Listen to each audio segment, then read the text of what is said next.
Broadcasting live, this is KMA Talk Radio. Life, liberty, and the pursuit of fine cigars. I like to smoke them like the Winston Churchill, like John Kennedy, yeah. Remember Coach Red Auerbach, smoked up for victory, yeah. Well, you can take my wife, you can take my car, but you can't take my big cigar. My cigar. Good morning to all our loyal listeners, libertarians, and lovers of the leaf. Welcome to KMA Talk Radio, episode number 379, broadcasting on October 27th. No, you're so wrong. It's 396. Did I say 79? Yeah. I'm a little dyslexic. 397. Good morning from the past. No, 396. What'd I say? 397. I don't know where you're getting the 7 from. I don't know. Because you want to know why? It's on the outline. But either way. Maybe she's right then. Either way, welcome to KMA Talk Radio. I am your host, Honest Abe, along with my awesome co-hosts, the Southpaw from South Philly himself, Alex Tavella, and our awesome, the Italian scallion, Paul DeGracco. I thought you had forgotten about that by now. No, Italian scallion. No, it's in. I don't think it's going anywhere. Yeah, I was hoping. Going to be around for a long time. Very, very interesting week this week. A lot of stuff going on. You have no idea, man. We've been potty training this week too. So on top of all the craziness, it's been an interesting poop and pee filled week.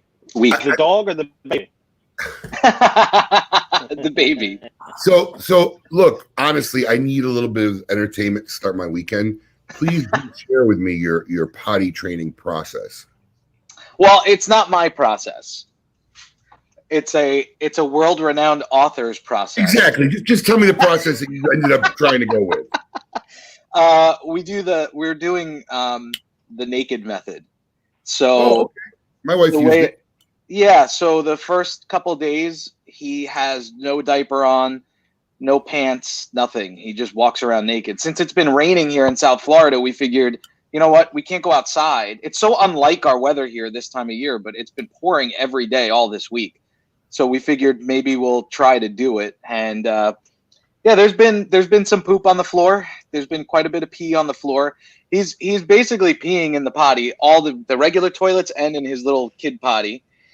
And he's gotten like 2 poops in his potty. Yeah. One of them, we were playing with cars on the floor in his room, and then he just stood up and he goes, "Poop!"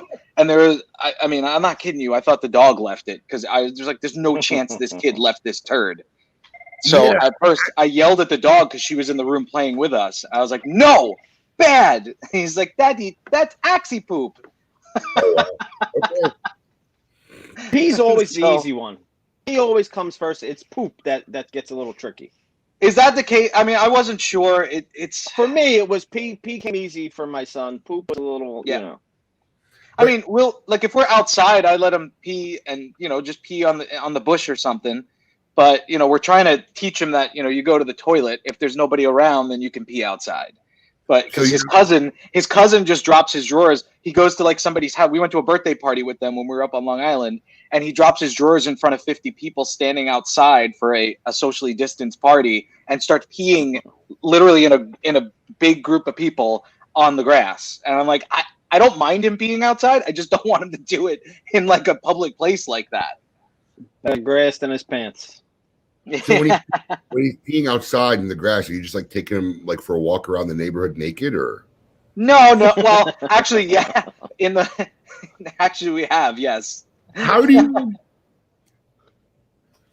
I put him in the wheelbarrow or the bike, so you can't really see it. Like he has his in the nude. In front wait! You really do take him outside naked? I thought. Yeah, we have. No, we have. Oh, Tay. But he's doing good. I don't know. He's in there now. I don't know if he had a successful poop this morning or not, but we were waiting for that before the show started. So I'm hoping. Well, if you hear a cheer in the background, that's what happened. That's That's the poop a big impeachment, deal. Of course. Speaking of Yeah. speaking of poop, anybody watch the debates? Oh yeah. I did. It actually wasn't as poopy as I would have expected it to have been after the last debacle.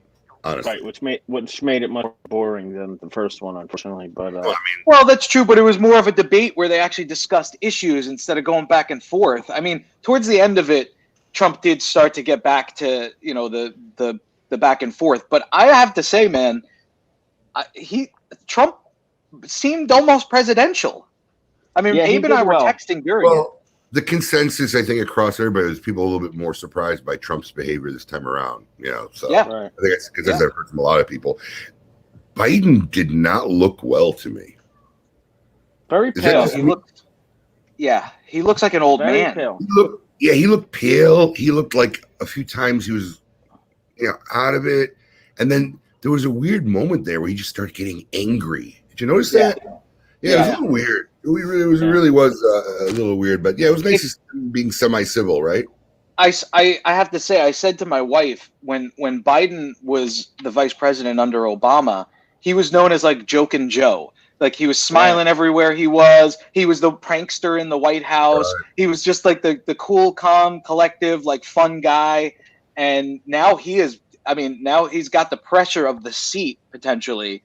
And I don't know how he's dealing with the pressure. It looks like it's really getting to him. He looks very frail to me. Yeah. I mean, and him and Trump are not that much off in age, right? I mean, No, they're not. They're not. A couple years, I think. Who's older? I think Biden's like 78 and Trump's like 76. I'll find out. 5 or I don't know. But my one beef with the debate was when they were kind of going back and forth. And even when they were going back and forth, they weren't really like killing each other like the last one. One was talking, the other was talking. The moderators seemed to want to like move it on, and we didn't get too much back and forth between them. And she just wanted to keep going to the next question. I think that was your job.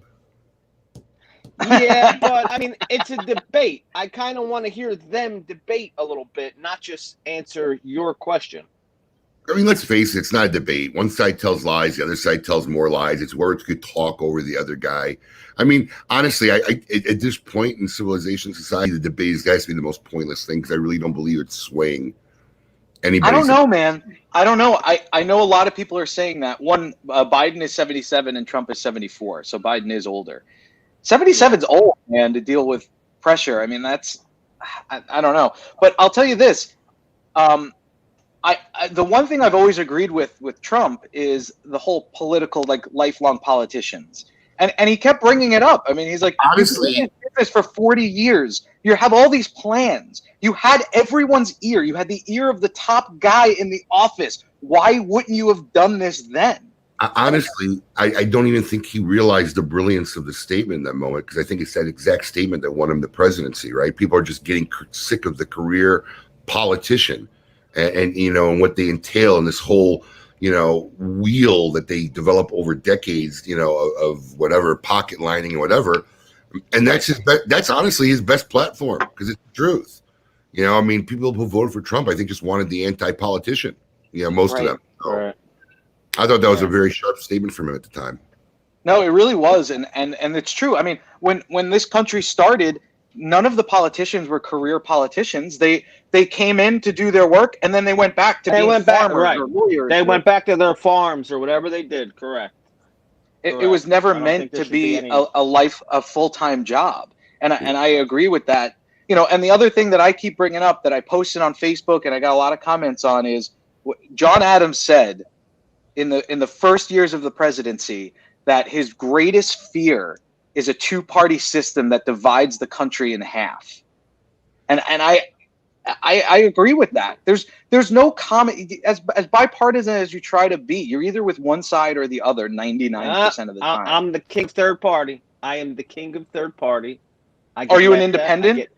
I am an independent, libertarian. I get laughed at for my vote. I voted for Jo Jorgensen, and I don't care. She's going to lose, but I still voted for who best aligns with my ideals. Okay. I mean, I commend that, man. I've voted libertarian before. And I put my money where my mouth was. I was going to say, he actually contributed to her campaign.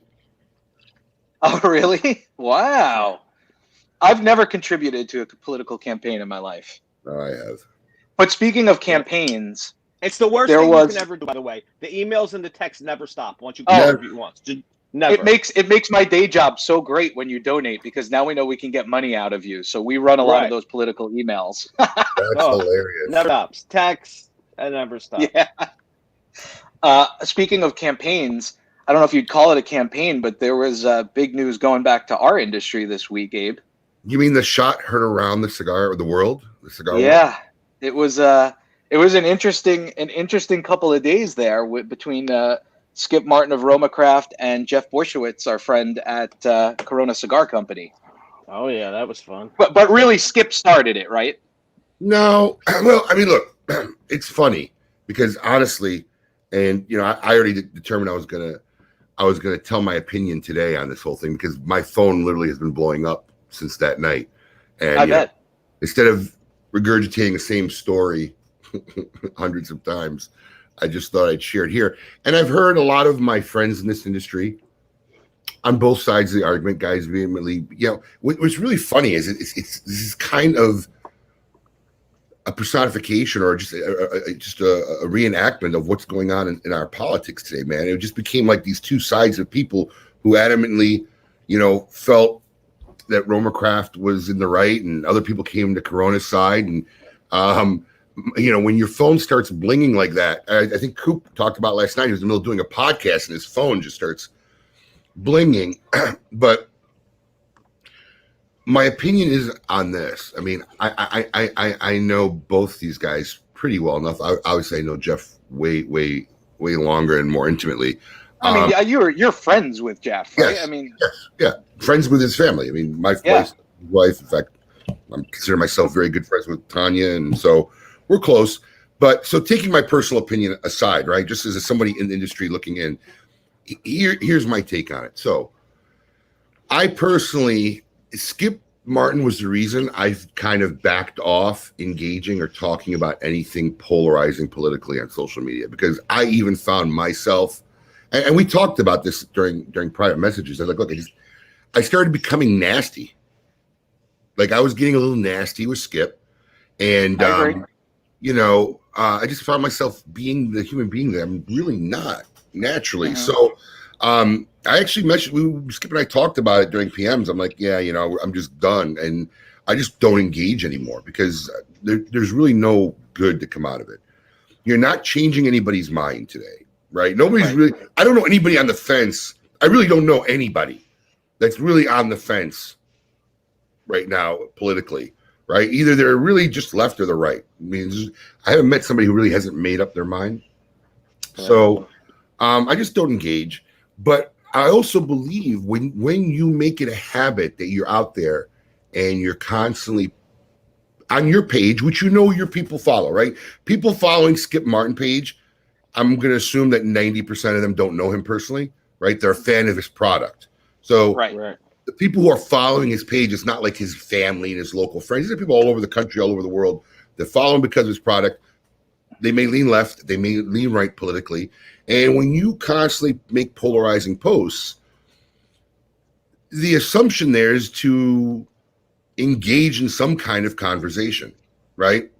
So unless you just want to put stuff out there so that 100 people can tell you how awesome your perspective is, I mean, that's not what happens no matter what. So Skip is one of these guys who constantly posts polarizing posts and stuff like that, and Jeff is another one. Jeff uses his platform very, very much to express his political point of view, which is nothing wrong with. But I think once you do that, it's like sending an invitation out in the world to say, "Tell me why I'm wrong." I just think that's an inherent assumption when you make. It's almost baiting people to fight with you. I think there are people who enjoy that. That's their interaction of the day, right? Absolutely. So I don't think. I mean, Skip's position is he feels like he was personally attacked. Like, because he even said to me last night, I'd like to see how you'd respond if someone said you were the worst thing for the cigar industry. And I kind of said to him, I said, it's not the same thing. I know it's not the same thing, but you said I was bad for the cigar industry once. You said that my I think his exact, to paraphrase, was my lack of support of going to the trade show is bad for the industry. And then I just explained to him that, look, I may not go to the trade show as much anymore because of family and personal and business obligations, but I've said I'm the board. I've been heavily involved with the CRA. I've been awarded an award from the CRA. I've been to DC. I mean, I've given the industry my blood, and and then he kind of understood that. So I mean, I kind of would have handled it the same way. I mean, I kind of wanted to do something like this in a very civilized manner because there are now polarizing opinions in our cigar industry. Oh yeah. Right? 20 years ago, I couldn't find anybody really who's for the Democratic Party in the cigar industry, because what people don't understand, because a lot of people say keep politics out of it. I understand Jeff's passion for the politics, and it may affect guys like me more, whose livelihood is affected by it, because I've said all along, I love what I do. I love this industry. Wouldn't trade it for anything. But it's sad that my only threat to the day-to-day livelihood of my business is my own government.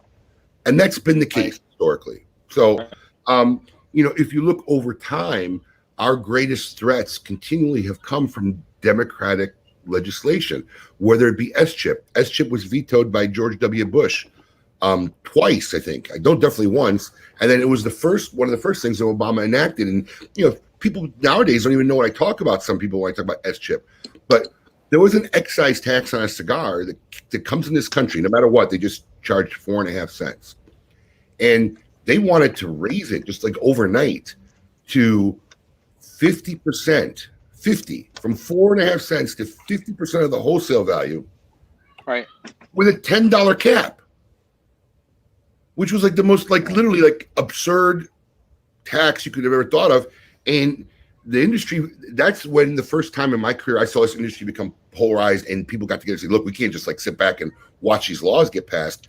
And Jeff's been one of the premier guys. I mean, Jeff could easily have a career in politics. He's been one of the premier guys who constantly has gone to Washington, D.C., constantly is on top of it, fighting it all the time. Operation Choke Point was another Obama legislation that basically they tried to stifle the way businesses like ours, they put us in categories like porn and gun shops and whatever, where they stifled our ability to try to have business, financial institutions work with us. I had an account with a bank, 7 accounts at the time, one for each of business and a couple personal ones, with PNC Bank, 17 years. And I got a letter from the bank saying I had 30 days to close all my accounts. Now I was fortunate enough they gave me notice, but some guys' merchant accounts got shut off overnight. And for what? Right. Sell a legal product. So, and then there was this whole FDA debacle, which was another Obama, he gave the FDA the power to regulate tobacco. So, I don't believe that you should choose a presidential candidate solely based on your cigar passion, right? There's a lot more to the country and whatnot. But I understand Jeff's passion about how he feels the Democratic Party is a threat to our livelihood, because that's what we live through every day. So I don't think his statement to Skip was, you're a great threat, or the top 5 threats to the cigar industry, was such a bad statement. I mean, maybe I wouldn't have said it like that, but Skip has a great audience. He has a great following. A lot of people love him. A lot of people love him personally, love his cigars. So his voice, to a guy like Jeff, Skip has a voice, and I think Jeff feels that sometimes he doesn't understand that this party has been very detrimental to our livelihood and our passion. But I also believe that Skip is the type of guy who he could care less. I mean, how he feels about the country and what's important to him is more important. That, and I think he may have said this, that he'd just rather see his business get destroyed and start over again doing something else. So I don't know the public thing, because look, I don't like Facebook flame wars, right? You post, you got to go back, and it ends up tying all day. It's just not really an adult method of conversation. So I think Jeff's request for a debate, if we're going to talk about this on Facebook, let's just talk about it in person, and let people in our industry have it. And I had reached out to do something like Skip, honestly, back in August. I PM'd him. I mean, Paul, we talked about it. We wanted to do a special, because there are multiple polarizing views in our industry, right?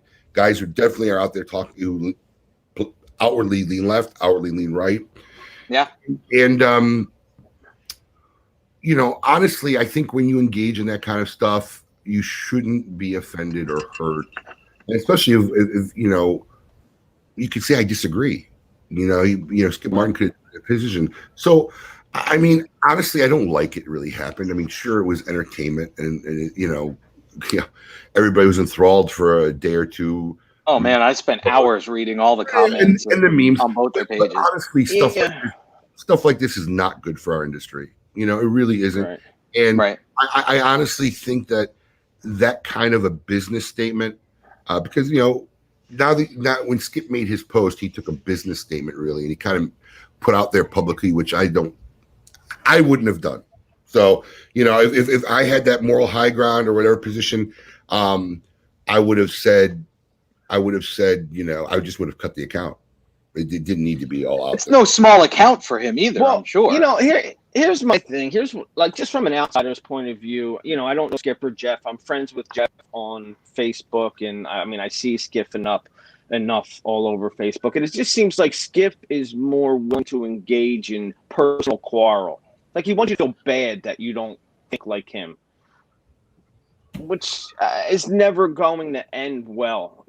Like you said, we're not changing anybody's mind, but I don't need you to try to make me feel bad about my personal beliefs. And I just see a lot of personal quarrel with Skip in the comments with different people. I definitely don't think there are any victims in this. There's a lot of people who may think that Skip Martin was a victim. I don't think he's a victim. I mean, Skip has outwardly said that anybody who supports Trump is basically a hate. Right. That's what I'm saying. He always brings that's a huge statement to make. level. I mean, honestly, I'd be more offended by that kind of a statement if you said, I'm the exact hate, racist, whatever, because I support this person, than for you to say I'm a threat to the industry. I mean, so I don't think there's any victims here. I think it was a little bit shameful. I think the industry would have better off if it didn't happen. But that's kind of my take on it. I don't think there were victims. I think both guys are going to move on with no issue at all. Skip won't feel it because while everybody talks about Skip's he sells all his cigars. Well, if you make X number of cigars and you don't want to make any more, it's not that hard to sell them. Right. So it's not like that's a big feat or accomplishment. If I wanted to only sell 100 cigars a day, I'd sell out every day and be a hero. So, Skip's model doesn't say I want to grow, I want to get, which is fine. That's all. But whatever Jeff doesn't buy, some other little shop's going to line right up and pick up that product because that's all he wants to do. He limits his production. So there's never that pressure that I have to meet this demand of growth for Skip. So he gets to lay back and sell his cigars. I don't know if that's a feat or an accomplishment, but it's a model that works for him. God bless him, Yeah. I mean, I'll end with saying I definitely feel like I know Tanya a lot better than I know either one of them. And I really, after having her on the show and speaking to her so much before, I feel like I trust Tanya's opinion a lot more than either one of them, to be honest. And she's a super bright lady. She's really smart. And what's funny is she posted that she is a registered Democrat. She said, so if I can figure out how to live under the same roof with my husband, we can figure out how to get along. And I appreciated that because like she says, like all the guys are saying in the comments, we all are going to have differentiating opinions. It is what it is. But we need to be. Go ahead. Tolerance has left this country, and that's really the bottom line. Yes, exactly. The difference. It's sad. The difference in this is I don't believe there's a scenario where Jeff would have went to Skip and said, "I'm not carrying your stuff because of who you support, who you believe." And I certainly don't think he would have posted it online if he he definitely would have. He wouldn't have. So tolerance is honestly what just humanity has lost, right? There was a post I saw the other day. I can't understand how people could think this way. Well, people have thought differently for centuries. It's what we do. I don't know why you have to understand why somebody thinks the way they do. I don't understand what my wife's thinking almost every day. Right? I mean, really, man, I can't comprehend it. In fact, the success to our marriage is I stopped trying to figure it out. That's what you do as a man in the beginning. You're like trying to find the rationale. I don't understand. you just give up and you say that's Yep. the way it is. That's how they think, and that's how she You wants have to to feel. accept them for who they are. And I respect it, and I move on. Yeah. Yeah, You know? I think though, I think this polarization is the unforeseen result of social media and what it's become. Social, I think you might be right. social media I and mean, media. before And media.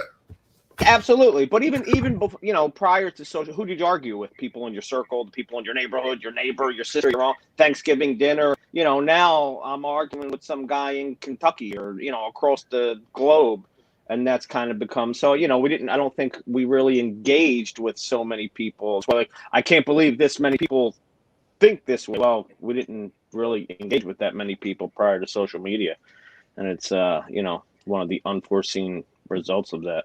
It's very funny. Randy Bush asked me about my hashtag, but it's funny because I kind Corona. of now Karoma. Yeah, I've kind of inducted it into my vocabulary. I literally said that on the whim, man. I'm like, wow, that was like a Karoma smackdown. I'm like, oh man, I gotta post this. I can't believe I just said that. So yeah, that was a hashtag I made up the other day. But enough on this topic. That's my opinion for those many people who wanted to know and ask.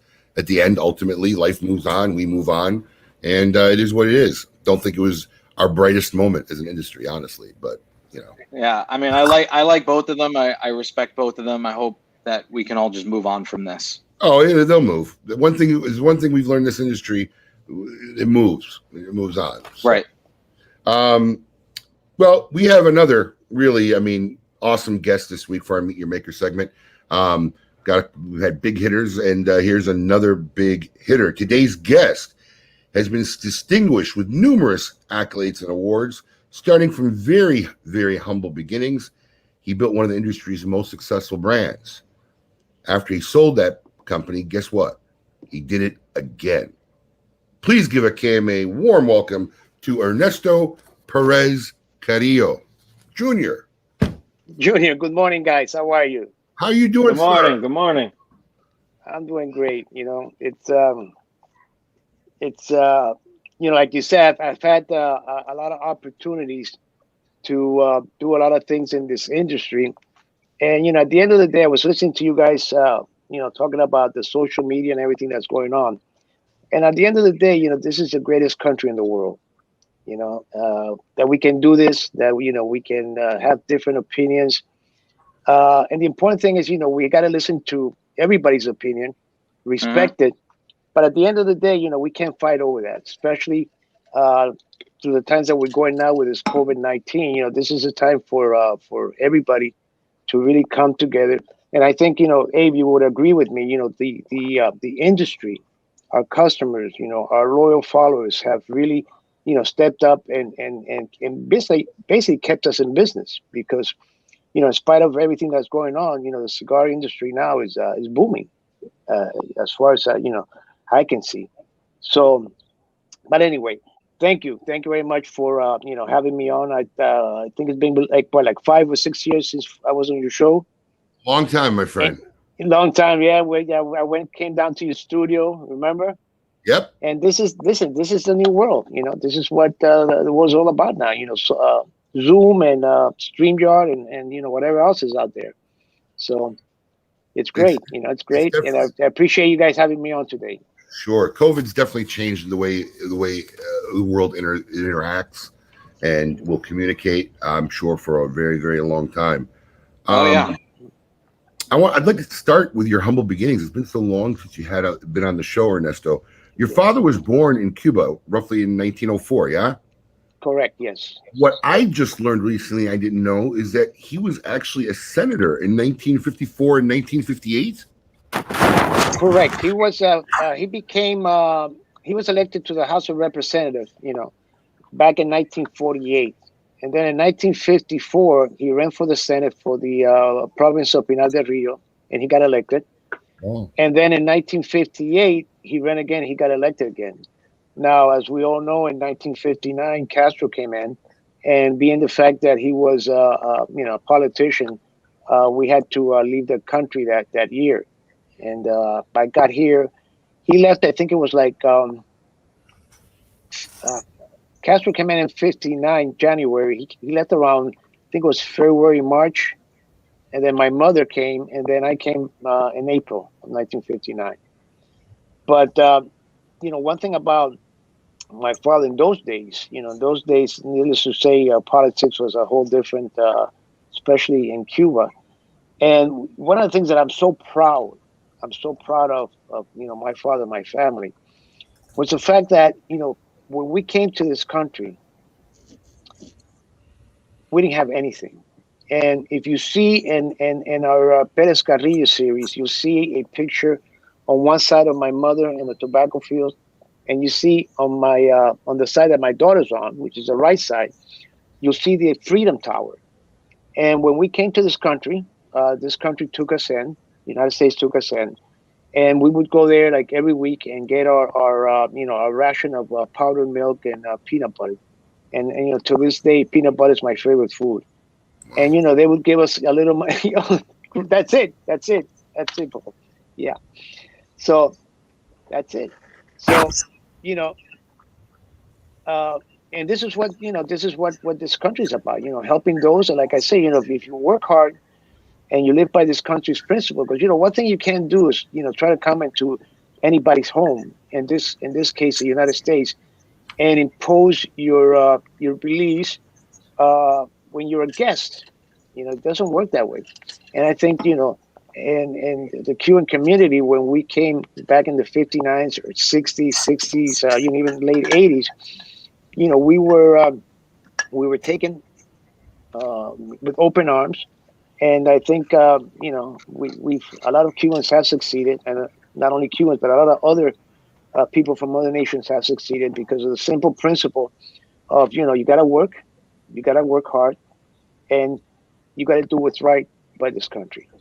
And, I agree with you completely. My parents are immigrants, right? I'm first generation born here, and I've kind of always felt that maybe not financially or not, socialistically wise, but I always felt that my dad or my uncles and my relatives or immigrants in general almost have a advantage as far as drive in this country because they have a perspective that's different from the people who are actually born in this great country, right? Mm-hmm. They've seen life without, how bad its ways can be, and how lack of opportunity really affected their daily lives.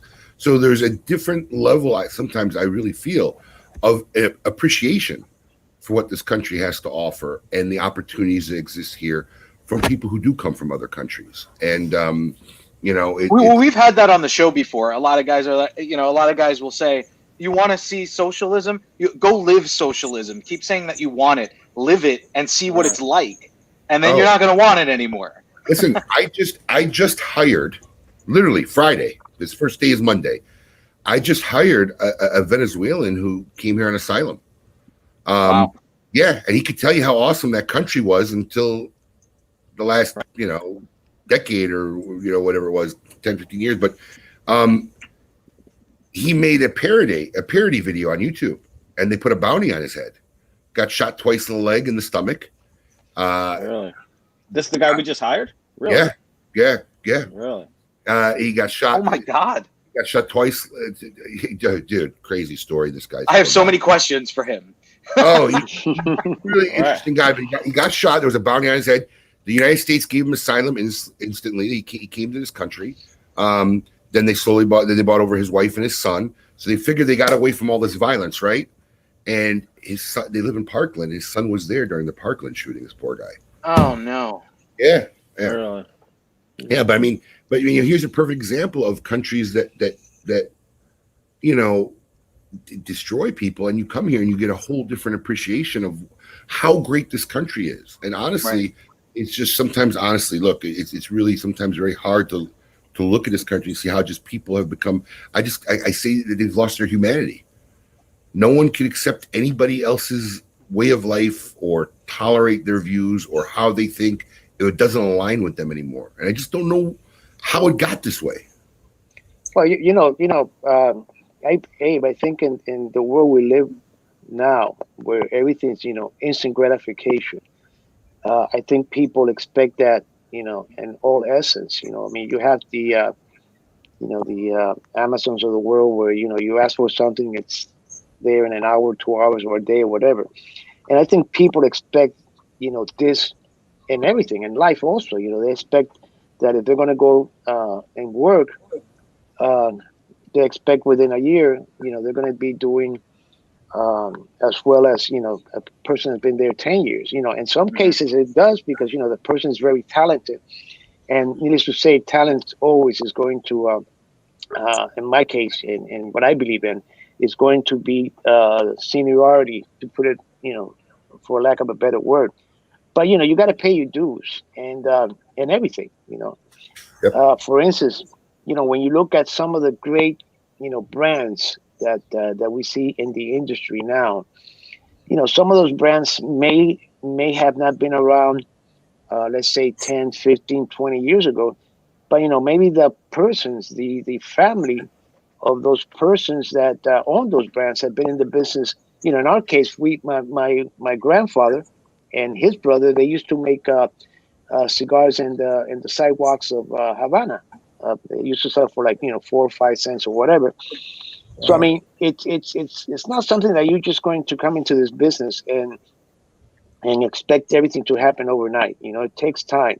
But when you have a I guess you could say a tradition, a lineage of your family that's been in the business for so many years, and then all of a sudden you succeed, it's paying your dues. You didn't only you pay your dues, your family pay your dues, and this is what's happened with a lot of the the better well known companies that you see nowadays in the industry.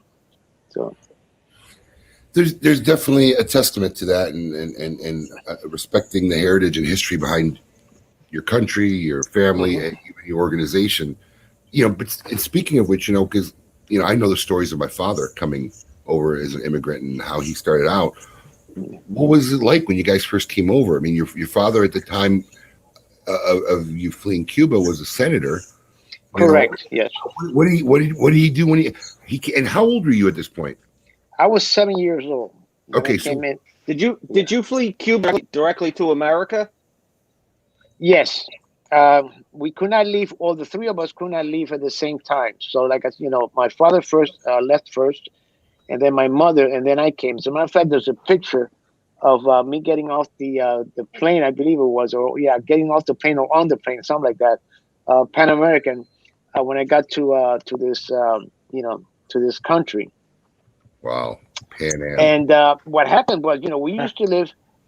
I don't know if I guess you're familiar with Miami, downtown Miami, right? Mhm. You know Oh where yeah. Miami-Dade Junior College is? Yes. Okay, so when we got to the United States, we lived in a hotel that was basically in that property.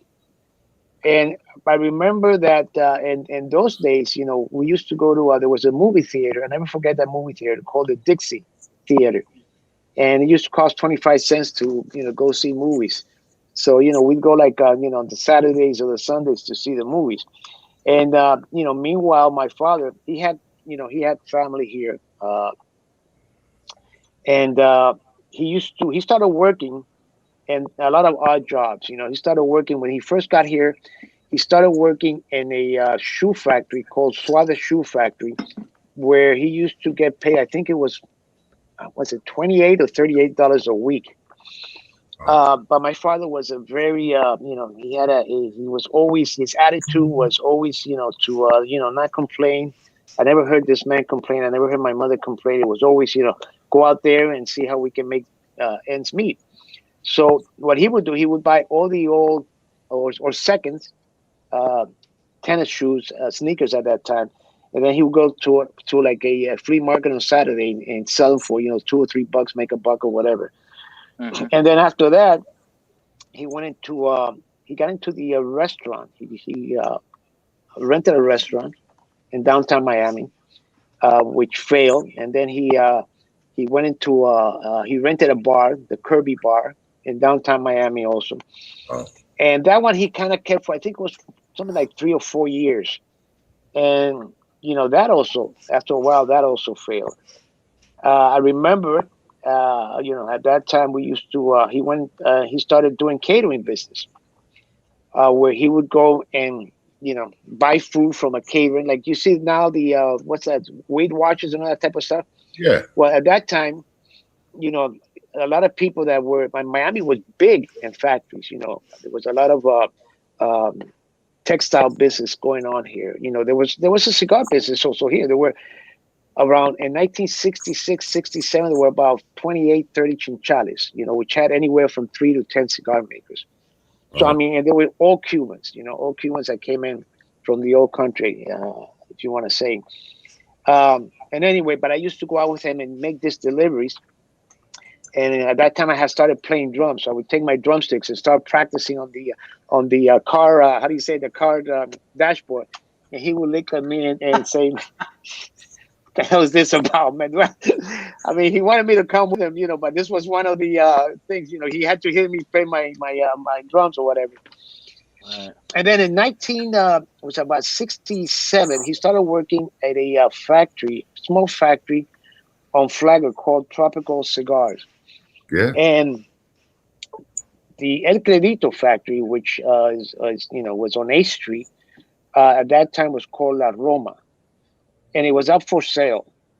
And, my father said he wanted to buy it, but he didn't have any money. I mean, my mother, she was a seamstress, and she was really, and I have to say this, she's pulled us out of so many difficult times during that time. And even when I took over the factory, that, it was incredible. So she had, I think it was like $1,000, and that was the amount that he put down for the factory. The factory was $5,000, and he had one cigar maker. And, so that's basically how he started in the business, with this one cigar maker. I have to ask, because you mentioned on 8th Street. Your grandfather rolled cigars in the streets of Cuba and whatnot. Right. Your dad was a politician. Did he get into any of the cigar? Well, no, yeah. The way he got into that, I should have gone into that, but the way he got into it, he was about 24. He started working for an American company called Cuban Land. And what they used to do is they used to buy tobaccos from the growers, in Pinar del Rio and, the different areas where they grew tobacco in Cuba. And they would process this tobacco and sell it to the factories. You see, a lot of the factories in Cuba, I would say probably all of them, they didn't have their own fields like, it's the case now. So these were the companies that would buy the Oliva company, Cuban Land. They would go and they would buy tobaccos from all the, with contracts, of course, and then they would process the tobacco and then sell it to the companies in Cuba. And there's a very interesting thing about that is that, once they got, for instance, the thing of the tercios, which, we talked about in the name code, which is, the number one cigar of the year in 2018. They used to put their fillers instead of bales. Once they got to the factories, they would put them in barrels. And, a lot of those barrels, people think that they were like, rum barrels or, specialty barrels. No, this was basically things that potatoes, they used to put potatoes in some of these barrels. Really? So, I mean, okay. Yeah. I mean, because they, if you ever talk to Benjamin Menendez at his factory, they have over 5,000 of these barrels. And that's where they would age the tobacco, during that period. So, I mean, there's so much history and things about, the old days in Cuba that it's fascinating. And this is basically what he used to do. He used to buy this tobacco and through his company, through Cuban Land, and then they would sell it to the different cigar companies in Cuba. One thing that in 1948, he got elected to the House of Representatives, and there was a factory in San Antonio de los Baños called El Credito, and he bought the company. He bought that that cigar company. And that was basically, his first cigar company. And it was, still he was in politics. I remember his brothers used to run, the company. He also gone into, growing his own tobacco, how do you say, brokering his own tobacco to sell to the different factories in Cuba. I mean, he was a go-getter. He was always out there hustling, and I learned a lot of from him. As far as I think one of the most important things that I learned from him was the attitude. You got to have that positive attitude that things are going to happen, and they're going to happen for the best long term. So this is how basically when he started in Miami, he already had some experience. He had some of the relationships with the the Olivas, Andre Lopez, who was one of the pioneers of tobaccos here in Miami. He was like the only, at that time, he was probably the only warehouse that would bring in tobaccos from Dominican, Cameroon. There was not that many options, Matafina from Brazil. So that's when, how he started, the factory on A Street. And with one roller. One roller. And, little by little, he started bringing in people. But you got to remember this, a lot of the, not a lot, everybody that made cigar at that time, all the rollers were Cubans, and they were from, they were from anywhere from their 70s to their 80s years old. So this was art. I remember we used to have a pair, Enrique and Onelia Valdez. And these people were, they make 50, 75 cigars a day. And I would stand in front of their table there and watch them make cigars. And it was like magic, Enrique used to make the Palma Mallorcas, and Onelia, I think, made, what did she make? She made, I think she made Soberanos. And they were beautiful, beautiful cigars. And then we had, like 3 or 4 more people like them. So I saw them, I seen that, that evolution in the manufacturing. But, at the end of the day, it's those people that really set the standard, I think, for cigars being made today. Let me tell you, during that time, these people would not work with molds. They would work like they used to in Cuba. Molds came into Cuba, I believe it was in the late 50s, maybe a little bit early 50s. Before that, everything was done by hand. And the mold was actually 2 small rubber bands where you would do the bunching, you put the rubber band, and that's what would hold the bunch together. Really? So think about that. And then the way they do it, they would make, like, let's say 10, 15 cigars like that. Then they would come back, they would roll it. But the thing about that, there was no ring gauge that you could say, okay, this is going to be a 48, this is going to be a 50. It all had to be, in your hand. And let me tell you, these people were masters, because, you get that ring gauge and, you patch the cigar, and it was a 48, it was a 50, it was a 52, whatever. They just knew by the feel of the cigar. By the feel of the bunch. They knew. Wow. They knew. It wasn't like, let me count one, let me count 2 leaves, or let me count 1 leaf. No. It's right here in the hand. Even today, although we, in our company, we use Lieberman, the bunch has to be made in the hand. You can't depend on the Lieberman and say, okay, this is going to come out right. No, it doesn't happen that way.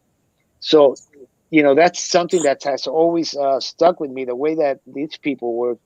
And we had some people there that were, like I said, 70, 75, and still the pride and the respect that they had for their craft, it was incredible. I remember, if I wanted to talk to a cigar maker, I have to be very careful, because I had the experience once where I was this guy there, Enrique Reyes, and we had a big fight.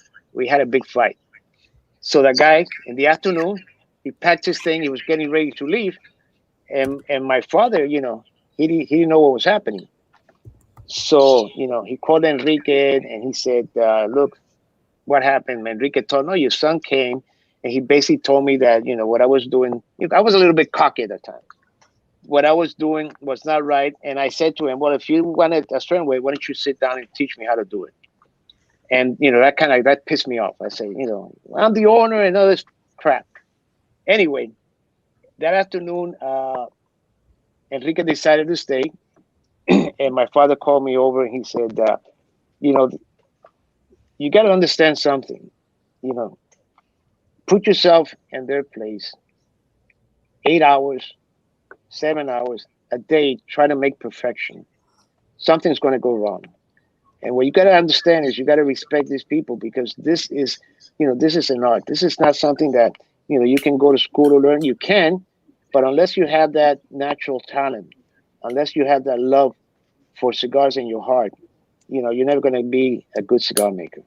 And these are the people that are actually, making this thing happen, So, please, treat them with respect and learn how to, learn how to talk to them. And basically, that's, from that day on, I learned that, cigar makers or anybody in general that, works with you or work for you, you got to treat them as you want to be treated. It's as simple as that. And I think we've, a lot of the success that we've had is the fact that, people that work with us, we try to make them feel like they're part of the family as much as possible, needless to say.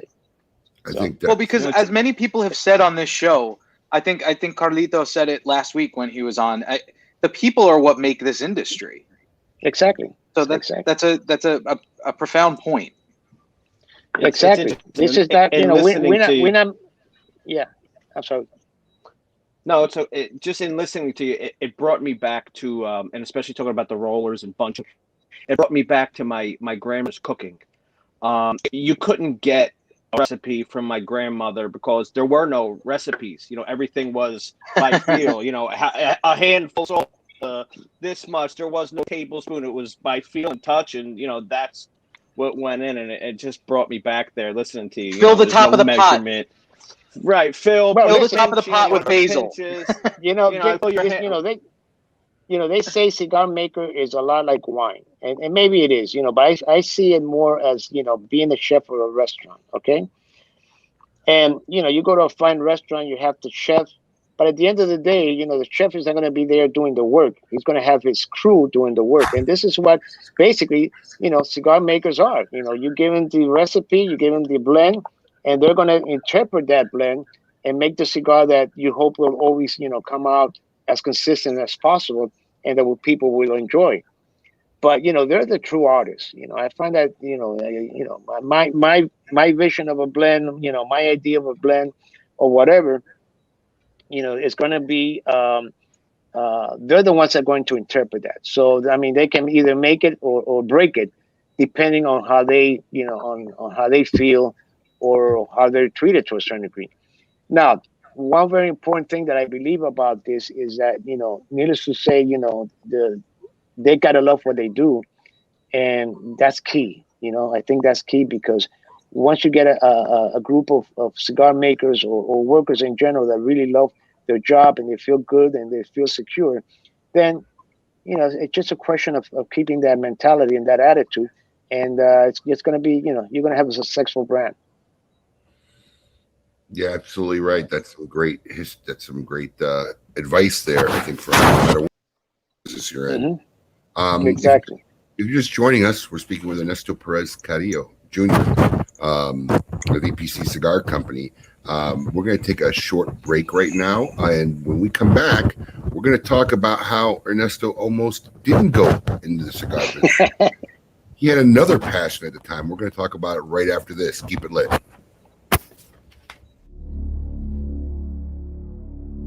Battle of the Bands. Oh yeah, Macho Man Randy Savage coming to you live from the Drew Estate Experience Acid Studios. Oh yeah, look what I got here. I got the championship belt like I told you I was gonna get, President Jack Tunney. What do you got to say? Oh yeah, it was the Battle of the Bands. I went head to head in a cage match with the best of the best. Mr. Tiki Torch Man himself, Brian Glenn, went down. Dojo went down. Coop, ooh yeah, Coop went down. Developing pallets, and the blind man himself tried to make a run for the Macho Man at the end, but it wasn't good enough, was it, Blind Man? Ooh, yeah. Macho Man wants to thank some people. Ooh, the fine folks at Drew Estate Cigars for always supporting the Macho Man. The people at Padron. Oh, yeah, John Huber. Crownhead Cigars, thank you so much, brother. Alec Bradley, ooh, I couldn't have done it without you. And Steve Saka. Steve Saka said the Macho Man couldn't win. What you think about this, Mr. Steve Saka? I told you, the cream always rises to the top. Who's gonna take this belt from me? 2021 Battle of the Bands is coming up soon. Do you think you got what it takes to beat the Macho Man? You think you can take this belt from me? Well, it is on, because I am going to come back and defend my title. Oh, yeah. So thank you to Abe DeBabna. Smoke in. We're going to see you again. 2021. Gonna defend my title. Oh, yeah.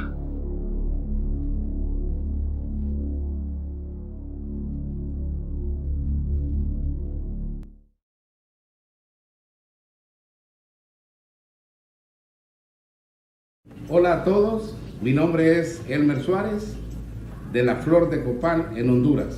My name is Ernesto Perez and I'm from La Romana, Dominican Republic. Hola, mi nombre es Diana, soy de Manizales, Colombia. Días, Freddy Molina desde Estelí, Nicaragua. Hola amigos, saludos a todos. María Santis, orgullosa de ser puertorriqueña. Cheers, I'm Oliver, I'm from London, England. I love H. Upman Añejo. My favorite H. Upman Dominican cigar is the H. Upman Banker. My favorite H. Upman cigar is the Hermannsbach. Favorite H. Upman is the H. Upman by AJ Fernandez. Mi cigarro favorito es H. Upman Española. I highly recommend you try the H. Upman 175th anniversary, awarded number 10 cigar of 2019. One world, together with H. Upman. Surgeon General warning: cigars are not a safe alternative to cigarettes.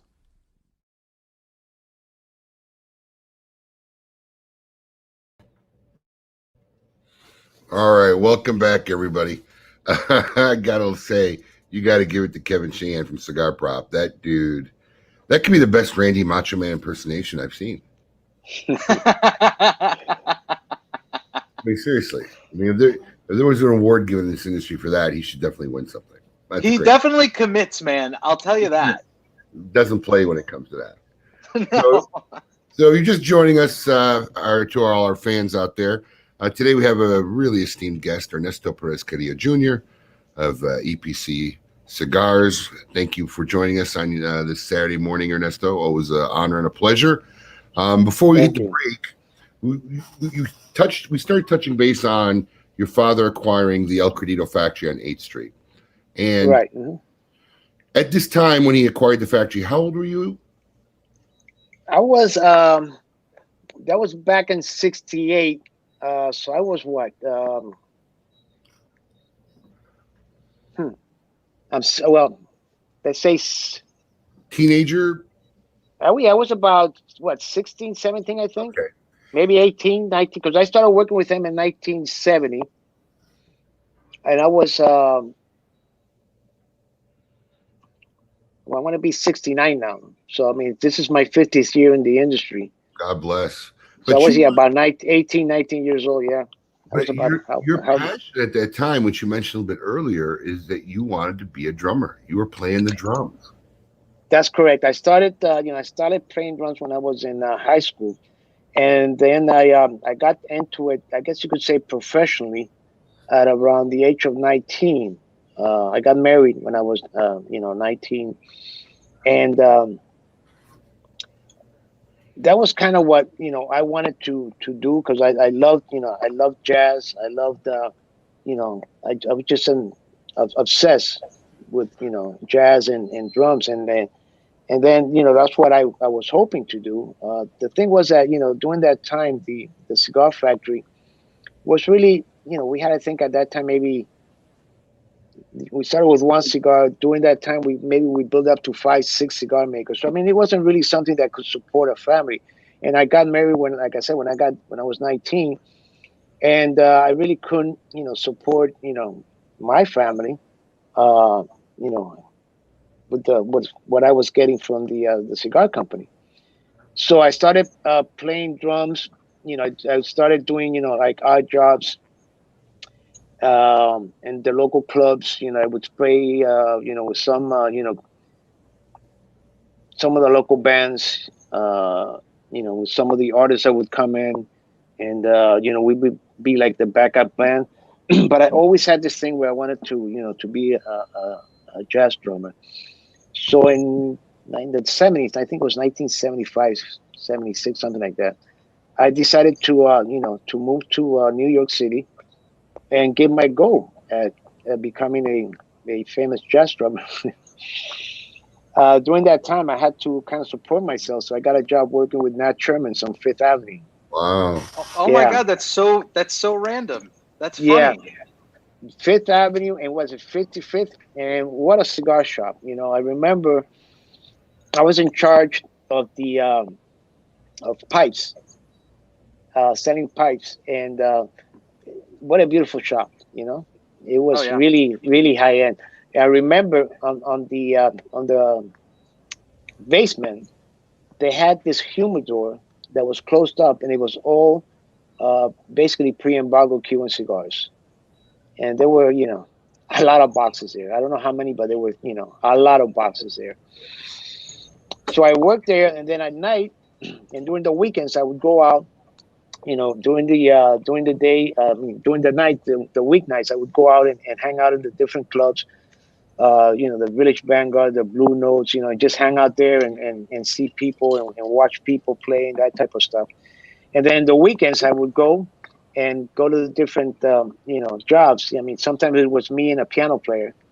And remember one guy I used to work with. We worked a couple of weekends, and I think it was like $20 a night, something like that. And one day, one of the jobs we went to, the owner of the club, he never showed up, so we never got paid or whatever. But that's the kind of experience that I went through at that period. But what happened was, one of those nights I was asked to sit in by a group. I become a little bit friendly with the drummer. He says, "Why don't you sit in and play with the group?" And I was playing, and Stan Getz walked into the club. And after I finished, okay, he came up to me and says, "Where you from?" And he says, "Well, I'm from Cuba." And for some reason at that time, Cuban drummers and Cuban percussions were, in demand. So he says, "Look, why don't you come and audition? I'm looking for a drummer. Why don't you come and audition for us?" Now, I was what, 19, 20 years old? I don't remember. But anyway, so I that weekend I got my drums into my car. I had a Chevrolet station wagon. Yeah. And I drove up to his home. I think it was in up north, Teaberry, Fly, something like that. Teaberry. Up New York. So we go into his studio there, and there's him, the piano player, and the drummer. And I set up my drums, and I'm ready to start playing. So they start, and basically I froze. Wow. Oh no. I froze, man, and I just start, playing, and what a terrible experience. And, the guy stopped. He said, "Let's try it again, relax, relax. We're just here to have fun, don't worry." Again, man, I tried again, and I just couldn't play. I couldn't hear the music. I couldn't hear anything. And let me tell you, I used to be pretty good. I used to be, because I really, I really became obsessed with playing drums, and it was like, 7 hours a day practicing and all that kind of stuff. And I remember those days, drummers, they used to come out and check each other out. And here in Miami, and I was pretty good. Let's just put it that way. And then after that experience with Stan Getz, he basically told me, look, I think you have potentials, but you really need to stay, in this city, and you need to really, go out more and learn more. And then let's sit down, and maybe in 3 or 4 or 5 years, we'll meet up again, and we can do this again. But during that time, was pretty nice of him. Let's be honest. In that oh man, let me tell you, usually man, get one shot. What a gentleman! What a gentleman that guy was. And I met a lot of people up there, and they were all so nice. Shaka Khan, I met her once. They were looking for a drummer, but after that experience with Stan Getz, I said, if I'm going to do this, I have to stay here and really, really learn the ropes. New York is a complete different world than Miami. Oh, and as far as music is concerned and everything in general.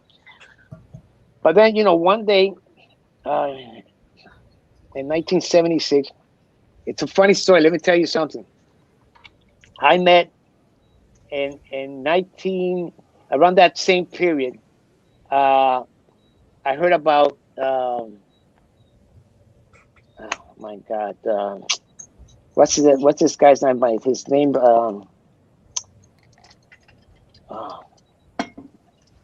I'm trying to think of this gentleman's name. It's on the tip of my tongue. Jonathan Drew does a great imitation of him.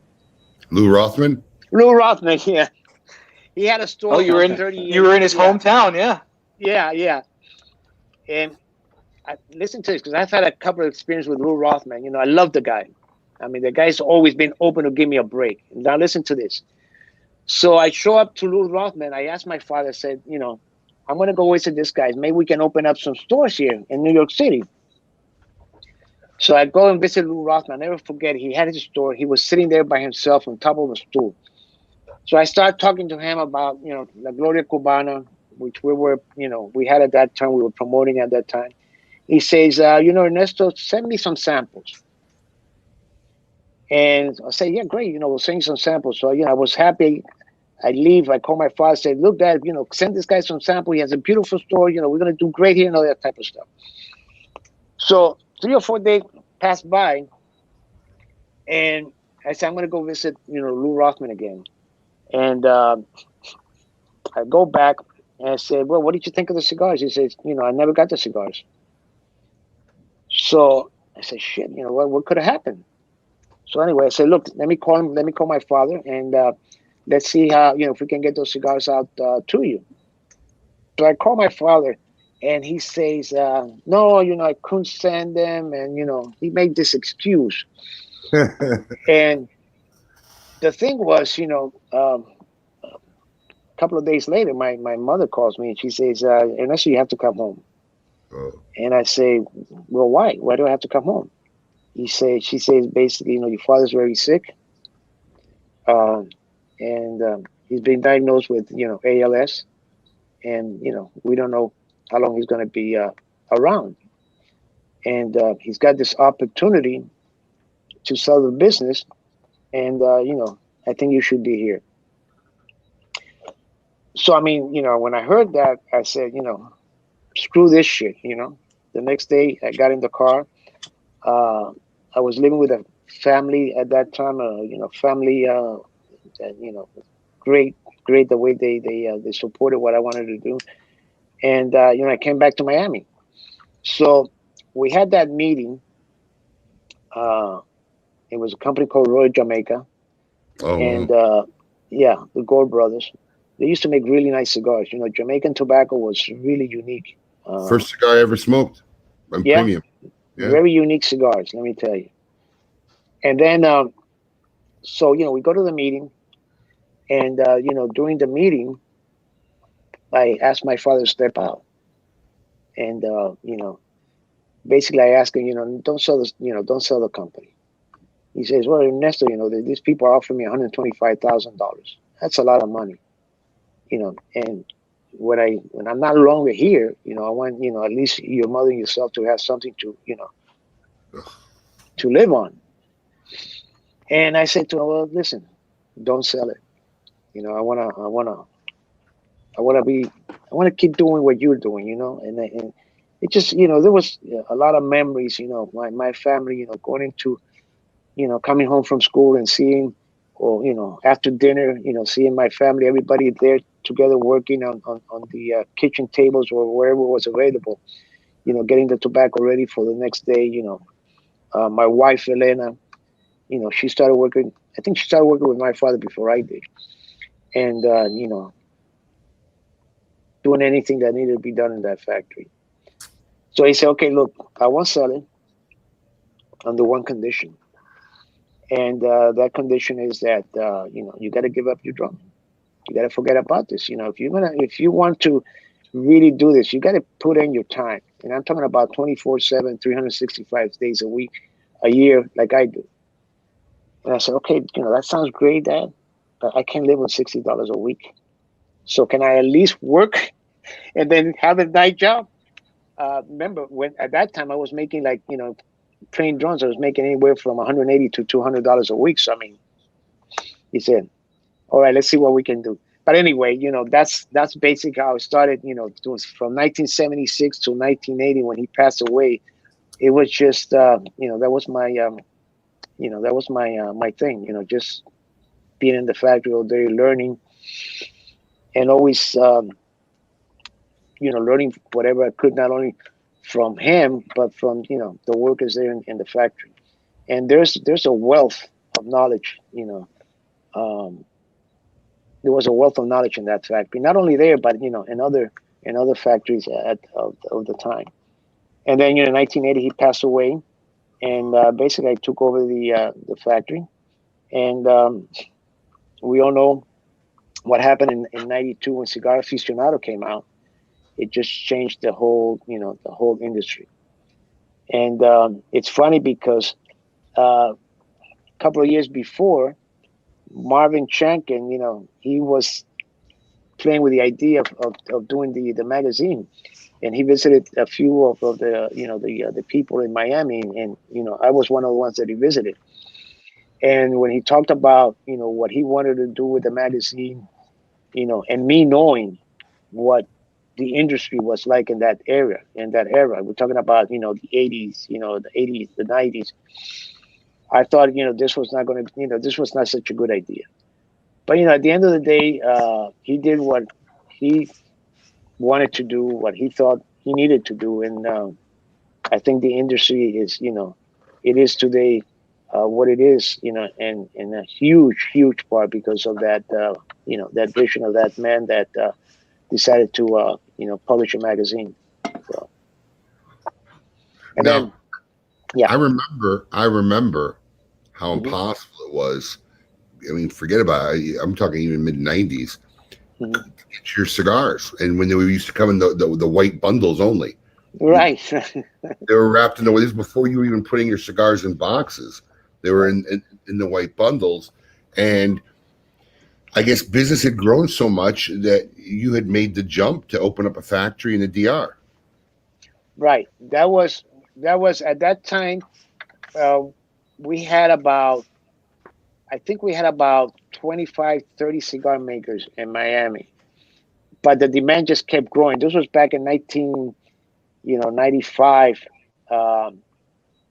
when I decided to, you know, to move to Dominican Republic. But, you know, then again, you know, this was something that was the idea. And I have to say, you mentioned, you know, Carlito, that he was on last week. I started going down to Dominican back in 1985, I think. And my host was, you know, Carlitos, Carlos Fuente, the senior. And, you know, I saw their beginnings to a certain degree also in Dominican Republic. So when I decided to make that move, you know, I had like family there, which was with the Fuentes, you know. And believe me, I think that, and I say this all the time because it's true, you know, without them, I don't know if I could have been open, if I could have opened my first factory, because they let me all the molds, you know, the whatever I needed, you know, they were there for me. So, I mean, that's a family that's, you know, what can I say about them? Well, I don't And know. it's because of them that I'm there. Because they showed me Ernesto. I remember Carlitos and Carlos. Get out of Miami, come down here, because they went through that experience in Tampa, Right. They Nicaragua, did it. and say this country is the greatest country in the world to make cigars. And I think it's true. I mean, Dominican Republic is. I mean, everything about it is just fantastic. So I decided to open up in '96. We started with I think it was like maybe 8 pairs, maybe 10 pairs. But I came with a mentality that I wanted to duplicate what I was doing in Miami. And the orders just kept growing and just kept growing and just kept growing. And I was there already like 6 months, and the most we could make was like, I don't know, 1,000, 2,000 cigars a day. Mm-hmm. And my wife here is in Miami, and she's going crazy. I say, I mean, you moved down there, you got to do something, because I mean, 1,000 cigars, 5,000 cigars a week, it's not helping. It's not doing anything. And in Miami, she was working here basically from 6 to 10 a.m., from 6 a.m. to 10 o'clock at night, constantly, because the demand was that big, and we still couldn't keep up. So I remember after about 4 or 5 months, another, gentleman that I admire and love so much, Julio Fajardo, he came into the factory and he saw that I had, maybe like 10 pairs. He said, Ernesto, you gotta, have you ever heard of that saying that says, when in Rome, do like the Romans do? And I say, yeah. Well, what does that mean? He says, get your head into this country, man. This is not Miami. This is not the Cuban cigar makers. These are great cigar makers doing what they do, but they got to do it their own way. And that's basically, I took that advice to heart, and needless to say, made the changes that needed to be made to accommodate the Dominican cigar makers. And we went from, I think from that period on, at one time we had over, 280 employees, out of which, half were basically, cigar makers. So, I mean, it was just again, it was just a change of attitude and understanding what what the country was about. And I think that's when we really started to, get our name out there with the Gloria Cubana, the CVR, and you remember the boom, Abe, CVR was a game changer. It was a game changer for us. CVR was a game changer for the industry. No, thank you. I mean, honestly, look, you've been in the industry a few decades longer than me, but there was no line that specialized in being a 50 plus ring gauge line, where they were all like, the sevens are what, 56 ring gauge? The seven was 58. 58, yeah. That was big. It was the first line of these big cigars. I remember seeing them. Boxes were nice, these little square boxes. And I remember seeing them saying, this is a big jump, because for many years, for most of my years at that point, I've been buying cigars in white bundles. Then they went to nice little white dress boxes, the regular line. That was a great step up. But now we got these dark lacquered boxes with cigars. And I'm saying, who's going to buy this? I can't remember anything at the time that emulated this model of lines of being all big ring cigars. And I'm curious, because I don't think I've ever asked you in all these years, what inspired that, Ernesto? Because really, I can't remember anything being seen at that time where there was a line that went from 52 to 58 and that's it. There wasn't your standard, 48 or 50 ring gauge cigar. It was just meant to be a bigger ring gauge brand. What inspired that at that time? Well, that was basically, we came out with that cigar, I believe it was 1997. I want to say 97, 98. And what happens, La Gloria Cubana, the white box was doing, fantastic. At that time, I think our biggest ring gauge was a 54, the Charlemagne. We had the 52, the 50. But like you said, Big ring gauge cigars weren't in vogue at that time. And I remember I want to say 97, probably about 4 or 5 months before the IPCPR or the RTDA at that time. My wife comes to me, she says, Ernesto, the business is slowing down. You don't see the demand that that we had back a year ago.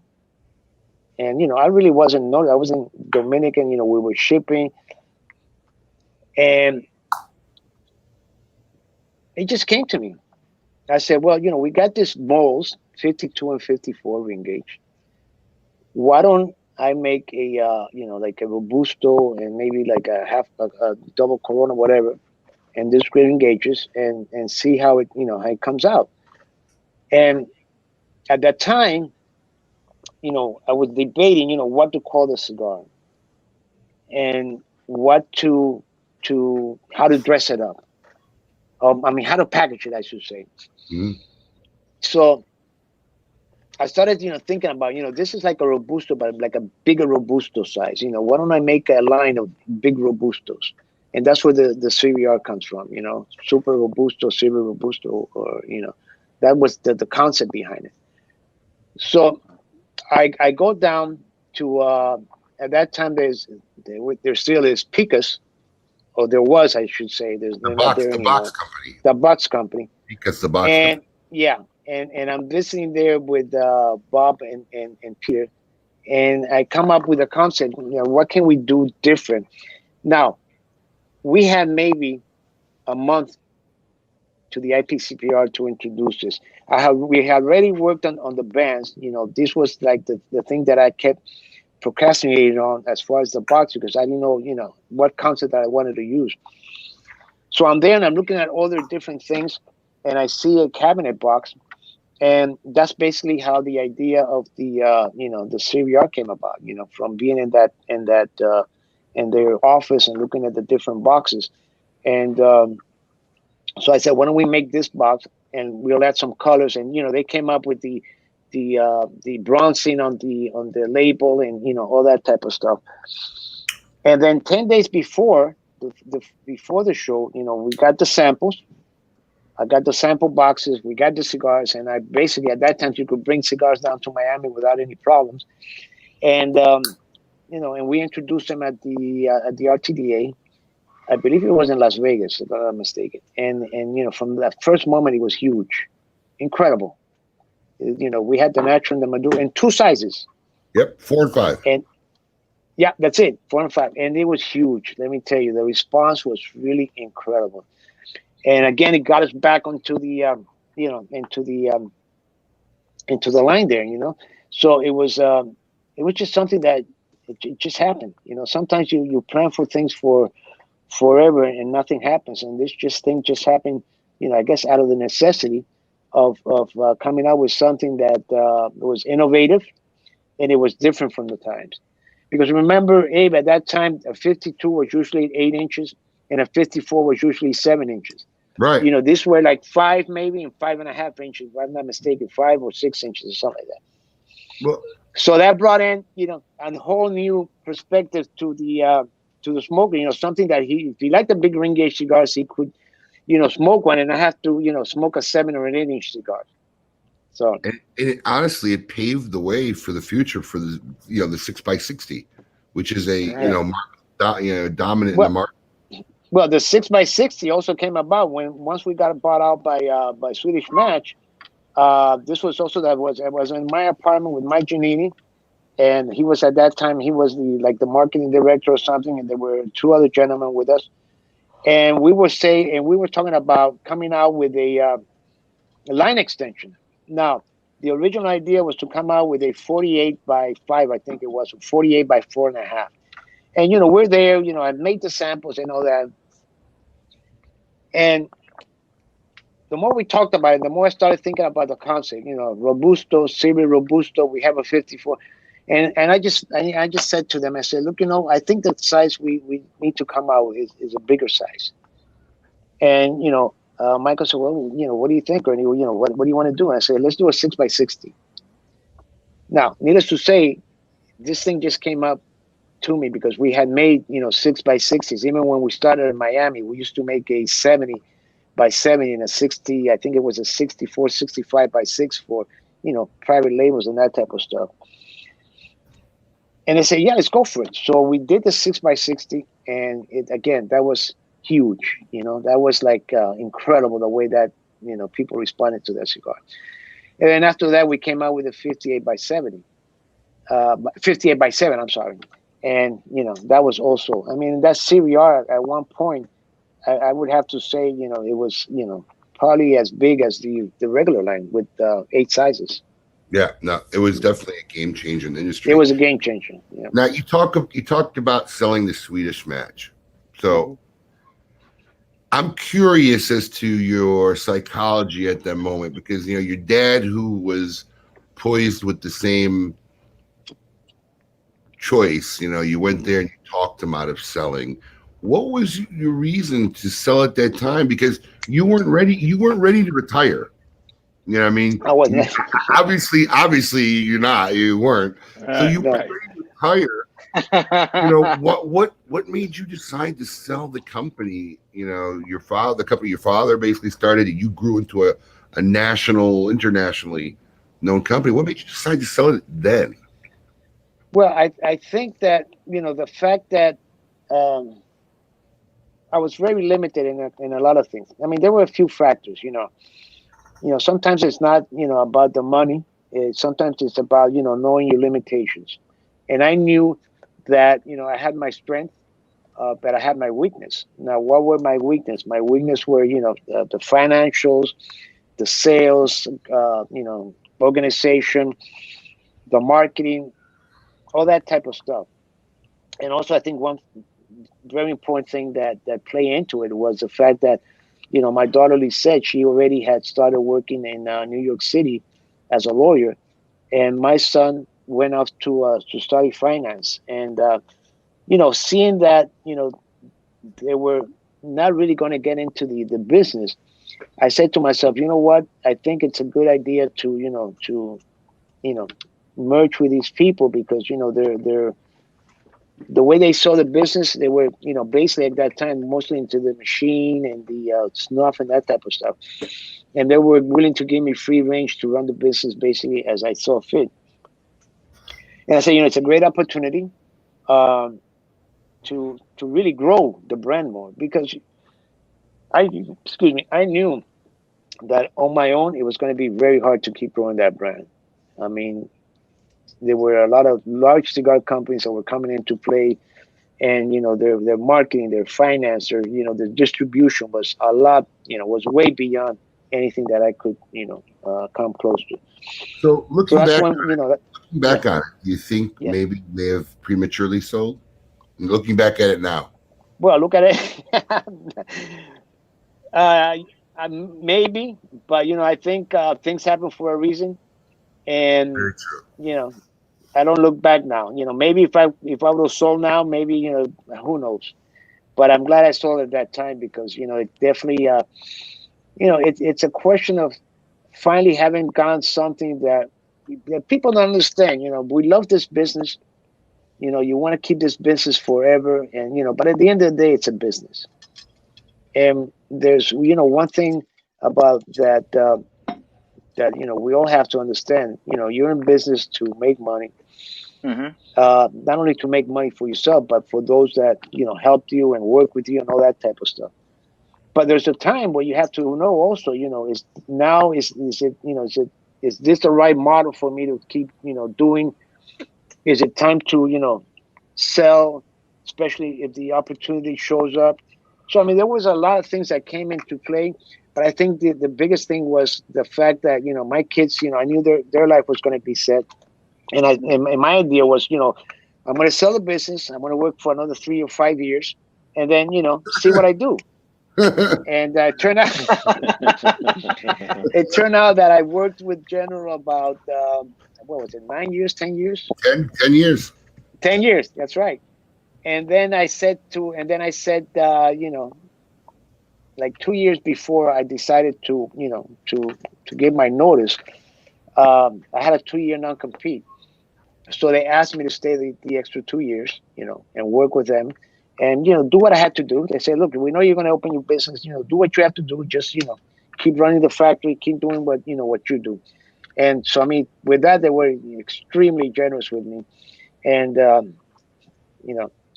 so in 2009,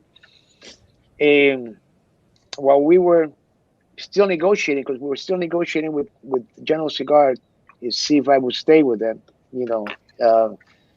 and keep working with them. And I remember in one of the meetings, we went up with I went up with Ernie and Lisette to one of the meetings, and we were talking, and I never forget, it was Dan Carr was there, the CEO, Rich Flaherty, and us three, and we were talking about, if I stay, how are we going to work this out? Needless to say, there were a lot of things that needed to be talked about. And at one point, we said, Ernie and myself, we're out, we go back to the hotel and we start talking. And they say to me, it's when I think about this, it's incredible. They say, well, why don't we do our own brand? And believe me, I was already thinking about opening the factory. That was one of the one of the things that I told him I wanted to do. But my idea was to do private labels. Okay, I was going to do private labels, for Rocky, for Alan Rubin, for anybody that was. You wanted to make cigars, not build another brand. I said, not start all over again with a brand. I don't want to build a brand because I know what that's like, and I just don't, I don't need that. I just want to have fun making cigars for all these people. And that's when they came to me and said, why don't we make our own brand? I said, look, you have, you have your great job. Ernie at that time was working for KKR. Lisette had her own business. She had her own law thing going on. I said, why would you guys, want to leave that to do this? And they said, well, because, you guys hear me? Yeah. Yeah. You guys hear me now? Yes. Yeah, we can hear you. His pods might be dying. His pods might. If you put the volume up on your computer, we'll hear you. Just put the volume up. We'll hear you. We don't want to miss this. I know. I'm so engaged right now. I can't hear you. We can hear you. So you said, why do you want to do this? You both have your jobs. I mean, do they just tell you it's in our blood? Like this is what we do. This is what our family does. I don't think you can hear us. Can you hear me? We can hear you. Yes. Okay. I can't hear you, but I keep talking. Keep talking. I feel like a movie cut off with like. Take them out and let the computer speaker. Put the volume up on your computer. Turn the volume up. Yeah, we hear you. Can you hear us? Can you hear us?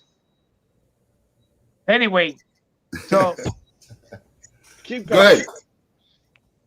So anyway, what happened was they say, why don't we do our own brand? And I said, you guys have you have your own job. What do you want to get involved in this? I mean, let's think about it. This is not something that's going to make you guys rich. You're going to live. I'm sure you guys are making great money. So why do you want to do this? They say, well, we want to be part of this project.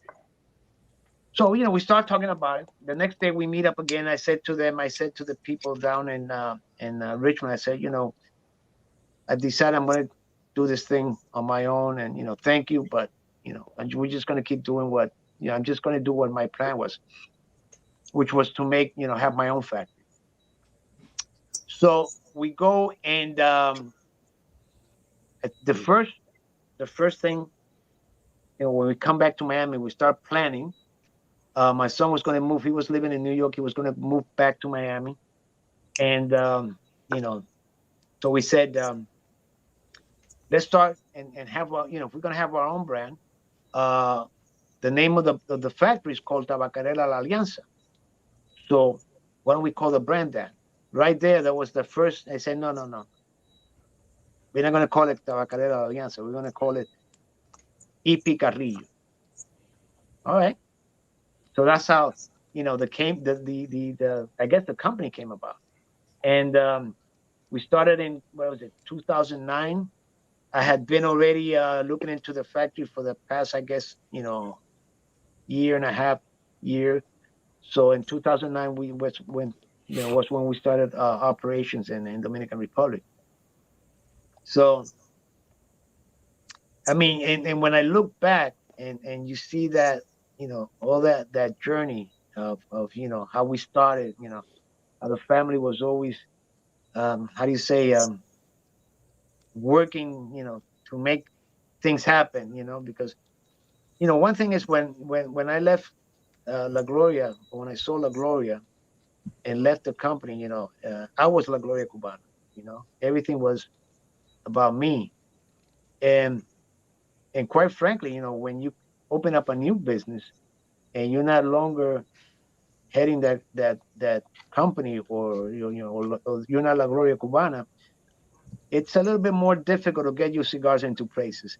And I know that you know, a lot of people support us from the beginning. You know, Abe, you know, you were one of those guys. You know, everybody just supported us because they had a lot of faith in what we were going to do, and I remember calling you at the what our press cigars release. were going to do. I remember calling you on the press release. I don't know if you remember that. The second the press release hit and you were opening, oh, you can't hear me, can he? No, I guess not. Oh, why don't you contact him, see if you can get him to turn his speaker on, and I was trying to get coupons. I can't hear you. Well, give him a call, and Alex, I don't know what's happening. I will call you.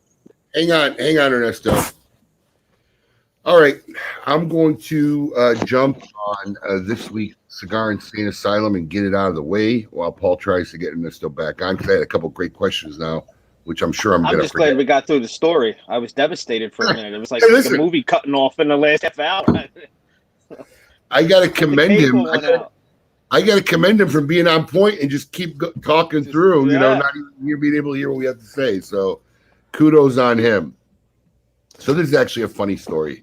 I didn't see this Insane Asylum until about Thursday night when we had our meeting, but this is an interesting story because it ends up, I know this person, right? So let's read it. To achieve physical perfection for their dogs, some pet owners rely on what Lisa Lippman, a New York veterinarian, refers to as tricks of the trade. In other words, cosmetic surgery performed on your pet. We've all seen examples of ear cropping and tail docking. However, some pet owners wish to conceal the fact that their male pets have been neutered. Yep. I've seen people put in fake testicles, says Lippman. Greg Miller, the co-inventor of the prosthetic canine testicle known as the Nudicle. He claims to have sold more than 500,000 pairs. Thank God they're buying them in pairs at least. Since he filed for the patent in 1995, he claimed his motivation was to alleviate the discomfort of emasculated dog owners who would otherwise suffer comments by strangers who would misidentify the gender of their pet. Yep. According to Miller, Kim Kardashian's boxer, Rocky, is among the nudicled elite. From what I understand, too, poor Rocky got the lowest end model, as if there would be different model levels of nudicles. Right, of fake testicles. This is a true story, people. So to all the 500,000 dog owners who have had fake testicles surgically implanted on your dogs, you qualify for this week's Cigar Insane Asylum. So, true story. The guy. Right. Amazingly. This is before there was FaceTime and Skype, and there was no seeing people you interacted with. Till today, I couldn't say what Greg Miller looks like. But I remember dealing via email with this gentleman who would place orders from us, and his email address was nudicles.com. And I'm like, what is Nudicles? And he goes on to tell me. And I'm like, you're kidding me. And he actually sends me this package. It's got a keychain with a nudicle testicle on it. and some other koozies and stuff like that. The guy was a customer of ours. I haven't talked to this guy in 10 years, at least. We tried to get him to do a little phone in, but this guy doesn't have a laptop or a cell phone, which I don't comprehend. Right? He's got in the hills of Montana somewhere. I don't know, but we wanted to get him on. We couldn't get him on. But as I'm reading the story for the first time at our meeting Thursday night, and I see this, and they're talking about dog testicles, being replaced. I'm like, dude, I knew a guy who did this. It was called Nudicles, and they keep bringing it the same guy. Same guy. So true story. That's this week's Cigar Insane Asylum. Hey, we are back with Ernesto Perez Carrillo. He's all set. He can hear us. We can hear him. Good. We're glad to have you back, Ernesto. That was a hell of a story. And I was telling you, which you didn't, I don't know if you'll actually remember this or not, but the second the press release came out that you were opening a factory, I called you. I know. And you're like, Abe, we're not even ready to open accounts yet. We haven't done nothing yet. Yeah. Literally, I called, I don't care. I want to, make sure we get opened up. And it was literally months before, maybe even a year. Yeah, before he was ready, they were really selling product. But yeah, I mean, I definitely wanted to make sure for me, especially because La Gloria Cubana was that brand, like kind of when I got in the industry. So I was part of its growth. I grew with the company, seeing it. And Ernesto had done events with me in the business. And, I just wanted to be part of it from the moment I heard he was making a company. Now, what I wanted to ask you was, so look, you, without a doubt, live the American dream, right? Mm-hmm. Without a doubt. Couldn't afford, were worried how you're going to survive, provide for your family, struggling musician in New York, and you build this company that a major conglomerate buys from you, right? The American dream. And then in 1990, 2009. 2009, yeah. In 2009, you say to yourself, I'm going to try this again. I mean, was there, because look, I mean, there's got to be a part of you that says, do I maybe decimate this this history and legend and this reputation I've built? I mean, because lightning strike twice, because, let's face it, people remember the last thing you did. If EPC ended up being a terrible failure and never made it, that's kind of what a lot of people would have remembered. I mean, was any of that going through your head at this moment? That's a very good question. And, I think that, it was not only me. I think that, my kids, to a certain degree, they wouldn't let me fail. Because, as much respect as they, have for me and I have for them, my wife, my family, I think at the end of the day, that when you have that support, there's no way that you're going to fail. And, needless to say, we've gone through a lot of, even as a family company, a small family company, we've gone through, a lot of things that other companies go through, a lot of families go through. But at times I'll say to myself, Jesus Christ, why am I doing this? I should just forget about this shit, and do something else, and just retire and not do shit. And that lasts for about, 20 minutes. And after 20 minutes, I said, what the hell is this? That's not you talking, right? That's somebody, that does. And, it's just that, we, as a family, we love this so much. How do you how do you say, we don't want to do this. It's just something that I just don't. And a couple of years ago, I told my family, say, at 75, I want to retire. No, first it was 70. And then a couple of weeks ago, I said, you know what? At 75, I'm going to retire. Right? I mean, how do I retire from something that I enjoy and love doing so much, And so I don't think that's ever going to come. I'm just, we're just finding, we're just trying to find like everybody else, every other cigar company or company in general, we're just trying to find our niche which I think we're kind of there with the Perez Carrillo series. With the different cigars we're making in that series. So I think the future definitely looks very very bright for us. And saying that, I think it looks very bright for the industry as a whole. So, and we've proven it now with this thing going on. Yeah. We have for our Scoop with Coop segment, we have Will Cooper in here. We want to bring him on. Ernesto, Coop provides us with the real news that's out there. Okay. So I want to bring Coop onto the stream here. There he is, William Cooper. Hey guys. Coop. Hey everyone. Hey Ernesto. How you doing, Will? Good to see you. Doing good. Great, my friend. What are you smoking there, Coop? I'm smoking. I pulled this out of the humidor. This is a EP Carrillo Edición Limitada 2013. Wow. So this got some serious age on it. Yeah. Wow. I'm enjoying it. It's really good. So Coop, what do we have in the news today?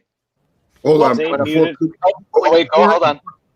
Before Coop gets in there, I just want to say, Coop, listen, I didn't know that you guys were going to do a show together last night on Dojo. I just happened to hop on. I never even knew you guys did that show annually. I thought it was a great concept, your buy, sell, hold show.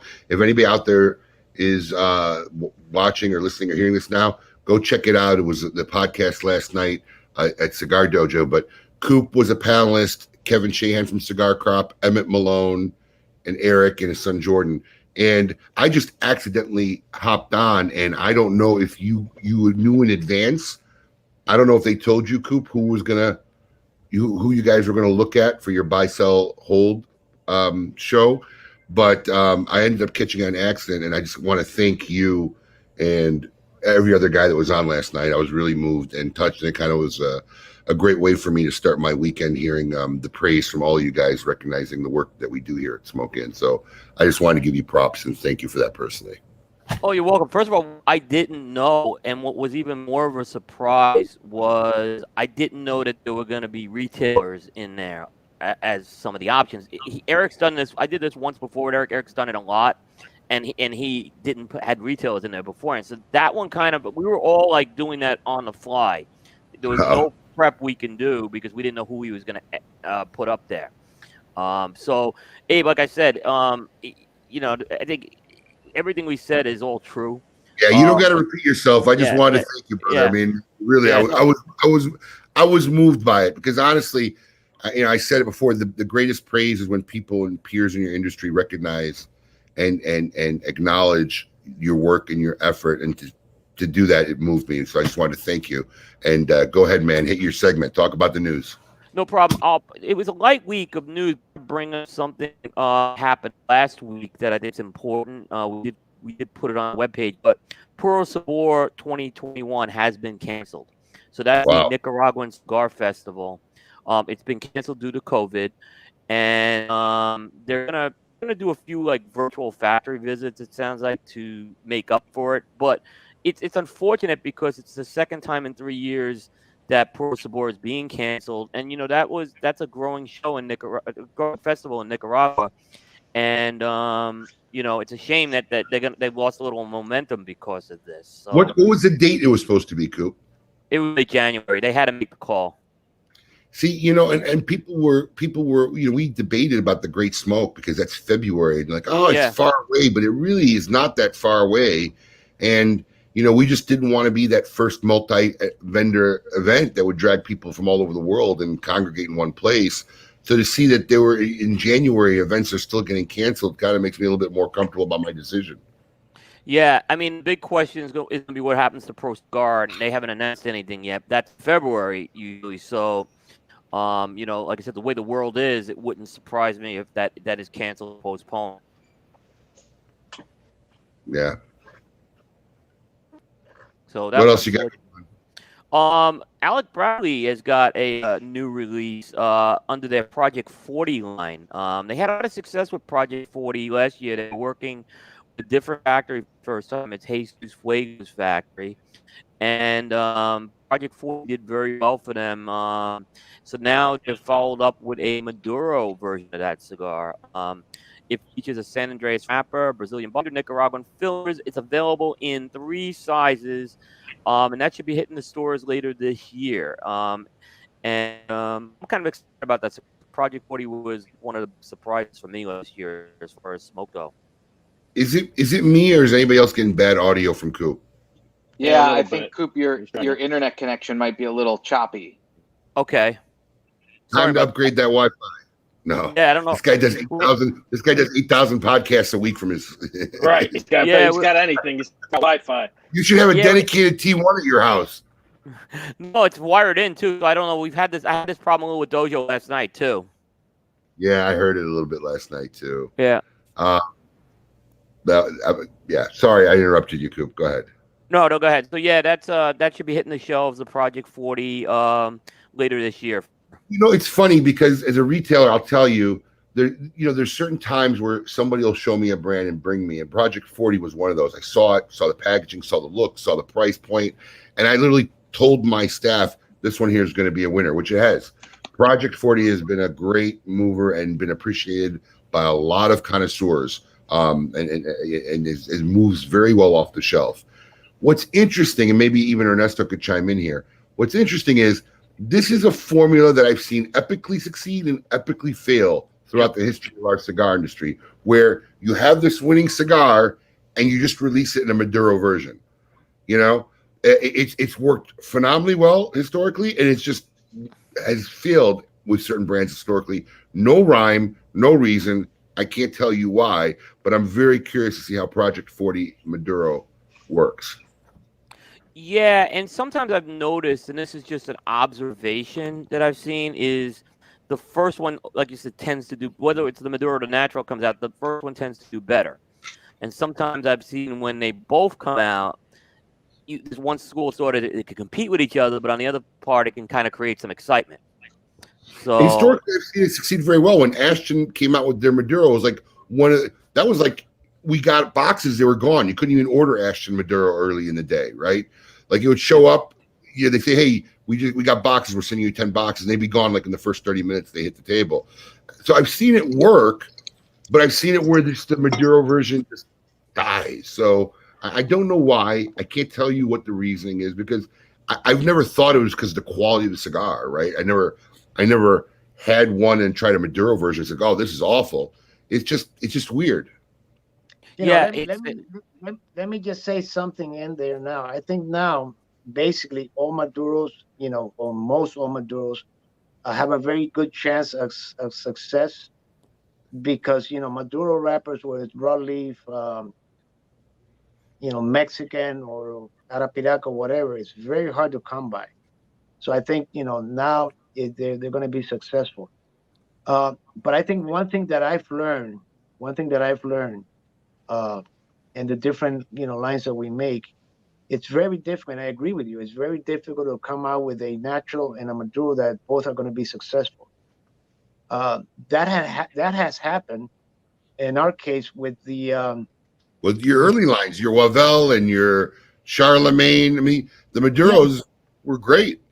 Yeah, but those were those were different days. Nowadays, unfortunately, at that time.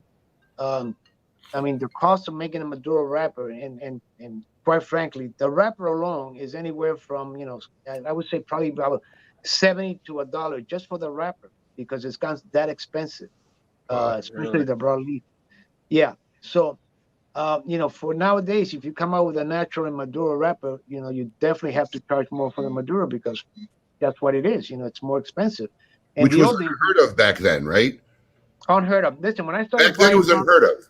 No, when I started buying broadleaf back in 1980, it was what was it, $1.85, $2.25 a pound. I mean, think about that for a pound of broadleaf. And nowadays, I don't even want to say what it costs because it's ridiculous. But that's what it is. So I think they'll have, I think their success because of the fact that there's not that much Maduros out. but it's hard to make them both work. And we find that, I found that with, a couple of the lines that we do, where we have it in natural and Maduro, and either one or the other one will sell better.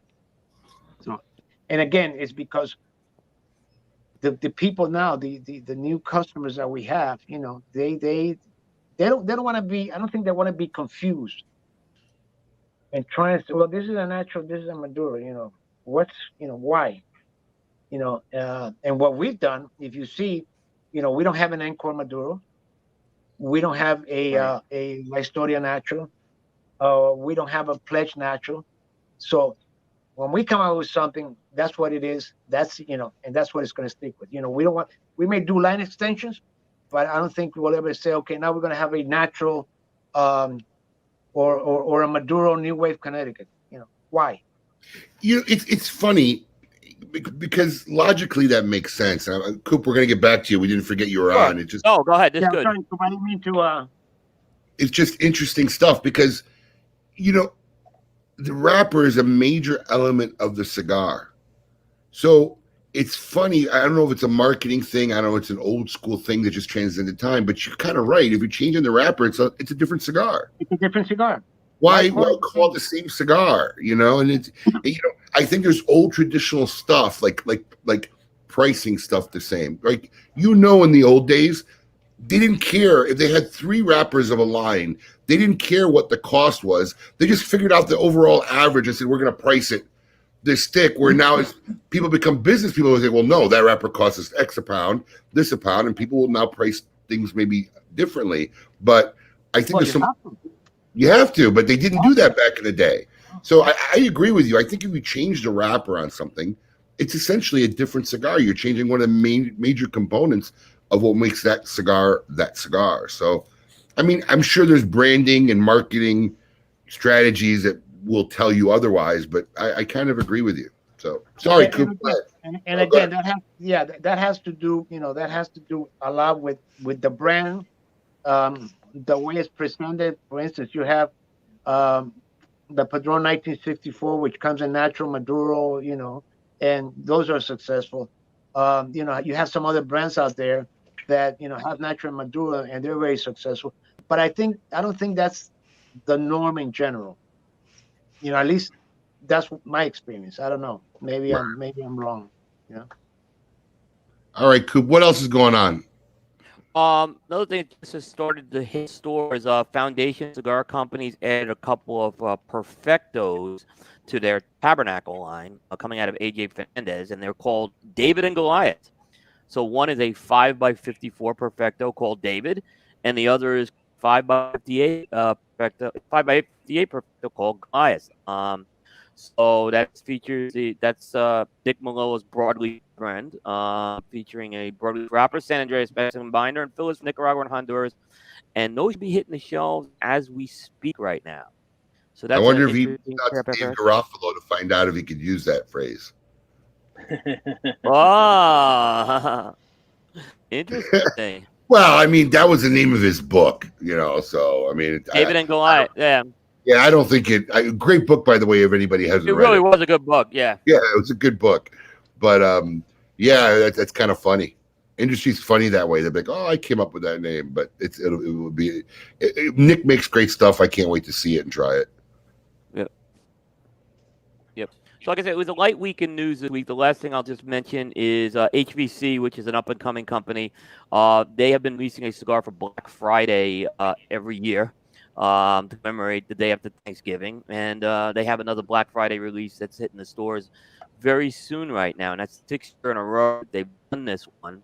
This year it's going to be a Nicaraguan Puro and a 5x5, 6x46 Corona Gorda. And cigars in the last few years have been more anticipated as HBC has been kind of slowly growing as a company and getting more well known. So nothing against him. He makes great product. Just in my personal opinion, that could be one of the worst names in the industry. I agree. Every time I hear it, I feel like I want to make a service call. Right? Yeah. Right. You got to make a service call. My HVC went down. Yeah. Coop, I have a question. Coop, can you fill us in on I know there was Cretech news. There was a Yes. little buzz this week about a partnership that it seemed like some people kind of got hot over. Yeah, here's what was interesting. So the TMG, which is Tobacco Media Group, it's the group that owns the TPE trade show. They made a series of announcements this week. If you kind of read between the lines with that announcement, there were it was a little bit of a passive aggressive message there. And it's kind of showing, I think, that the two trade shows are getting ready to go to war since they're going to be right now. First thing, they kind of came out and said they're aligning themselves with Cigar Association of America, which is an organization that there's a lot of larger cigar manufacturers are a part of. Big Four is included in that. And, the Big Four have moved away from the PCA trade show. So they didn't quite announce what that means, but I'm assuming they're going to have a little more input into the trade show, the TPE trade show. It's obviously they're making a point of announcing that. Cretech was also, by the way, which is the company that owns TMG, they had pulled out of the PCA trade show in 2020 as well. So they kind of aligned themselves with the Big Four. So that was kind of in there. And then they announced that they were taking all the seminars that they normally do before the trade show, making them virtual, with the idea of expanding the selling time on the TPE trade show floor. So you take those things together and you're kind of saying, well, TPE is getting ready to go head to head with PCA. And they're I see the battle line starting to get drawn with this. The fact you have two shows 10 weeks apart, it's how are they not going to compete with each other? Right. I personally never saw it. Me personally, I know guys have gone, retailers have gone. I know Jeff has been there. I talked to him about it a few times. I just never saw a reason for me as a guy in the premium cigar business to go to TPE. It just seemed like I didn't think there was going to be anything I was going to get out of TPE that I wouldn't have gotten out of the PCA or IPCPR or RTDA or whatever it is at the time. And I just don't understand it. So I don't think it. I think a properly and efficiently well-run PCA would make it a non-issue, because I just don't think they're really the same show and do the same service to the industry. What I'm seeing, though, and I'm watching the floor plan of TPE, the tobacco end, it's divided between tobacco and non-tobacco products. This year, there's a lot more booze signed up on the tobacco side and the non-tobacco, given the problems that end of the industry is having, namely around vape and e-liquids and all that. I'm seeing some of that floor space a little more empty right now than compared to last year. Here's where the problem's going to lie. The TPE is attractive to the manufacturers more than it is to retailers. As a retailer, I see no need to be there. As a manufacturer, I do. If you want to get into maybe some B stores and C stores, get some of these guys who maybe don't carry premium cigars to carry it, might be a good show to go to. But on the same note, it's very hard to differentiate yourself if you're trying to carve yourself out as a premium cigar business and a premium cigar manufacturer, and then go to a show that basically is dominated by everything that we're trying to segregate ourselves from. So I think that's where eventually long-term it's going to come to a head, because as a manufacturer, if you choose to try to go after that market, that B and C store market, because you don't need to go to the TPE to sell to A retailers, and most B retailers really. So if you really want to make the segregation in the premium cigar industry, say we're not like these people, kind of a hard statement to make if you're selling stuff at their show. Yeah, Abe, I'm on board with that too. The other thing is to note with PCA. Look, we can Monday morning quarterback the PCA forever. There's still the trade show that they exist. They put everything back into supporting the industry, where TPE is more of a profit model with Cretech. It's a different model. So I'd love to see maybe people try to make the PCA trade show better, because that is our industry's trade show. It does everything goes back in for funding and everything with that, with these battles. And look, they've had some success, PCA, recently, especially with some of the court cases, and they deserve some credit for that. So, I kind of have a little bit of an issue with, I wouldn't abandon the PCA yet. They need the support right now. Yeah. Anything else going on, Coop? That's it for this week. What's in the multitude of podcasts this week? Yeah, I'm on like a marathon of podcasts through Tuesday. So I got Bears podcast tomorrow night. I'm a guest on El Oso Fumar Takes. We're recording our Primetime Jukebox, which is our music podcast tonight, which is actually we're doing covering Aretha Franklin's Lady Soul album. Monday, I'm doing a podcast with a guy who is a former St. Louis Rams executive who has this podcast called Pylons and Sticks, which is a football and cigars podcast, which I've been pretty impressed with what they're doing. Oh, that's cool. And then I got my two other podcasts this week with Tony Bellato on Tuesday and Saga Cigars on Thursday. So it's a full week for me. I'm sure it is. Well, listen, I really want to thank everybody for being involved. Ernesto, 2 hours isn't even enough. Yep. I want to congratulate you on the pledge. The pledge has been fire, selling off the shelves as quickly as it comes in. In fact, Paul, there's a promotion on the pledge I didn't even know about until we were doing research on the show. Why don't you show this humor? I guess you and Lisette have signed 6 cigar bands. Correct, So anybody who purchases a cigar or a box of cigars and comes across one of these bands that are signed, this is the prize they're getting. This Rosewood Humidor, this EPC Humidor and Cutter and Lighter looks like. Yes, that is correct. And I want to say that there's still, I believe there's still a few humidors left because we're coming out with a second now offering of the pledge, probably starting in November. So be on the lookout for those bands with my signature on the back because you'll get this beautiful gifts. Yep. So there's some available out there. So congratulations on it. It's a big hit, being extremely well received and talked about by everybody I know who's tried it. And as a manufacturer, that's always got to be great to hear. Yeah. Well, yeah, it's something. This is something that basically was done. Our group here in Miami, and I want to take a moment because I'm being interviewed, and I think there's so many people that have made it possible for me to kind of be the face of the company, if you want to call it that. And I guess I have to start with my kids, Lisette, Ernie, David, Spurt, Salim, who's with us, Michael, John, and Scott, Leo down here in Miami, then in Dominican. I got a group of people that, let me tell you this, I haven't been in Dominican since March 11th. And I'm starting to worry. I'm starting to worry because the factory is running so perfectly. I'm starting to get scared that I'm not needed there anymore.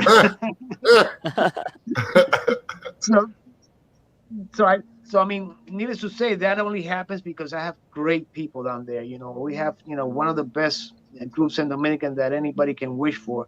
And it's because of them that, the pledge, the encore, everything that we've come out, with and is big success with because, they've been able to see into my vision and keep that, that strict thing that I always look for in a cigar, the quality, the blends, the tobaccos, and without them, I don't think I'd be able to, be here and maybe be doing this thing today. So, well, do me a favor.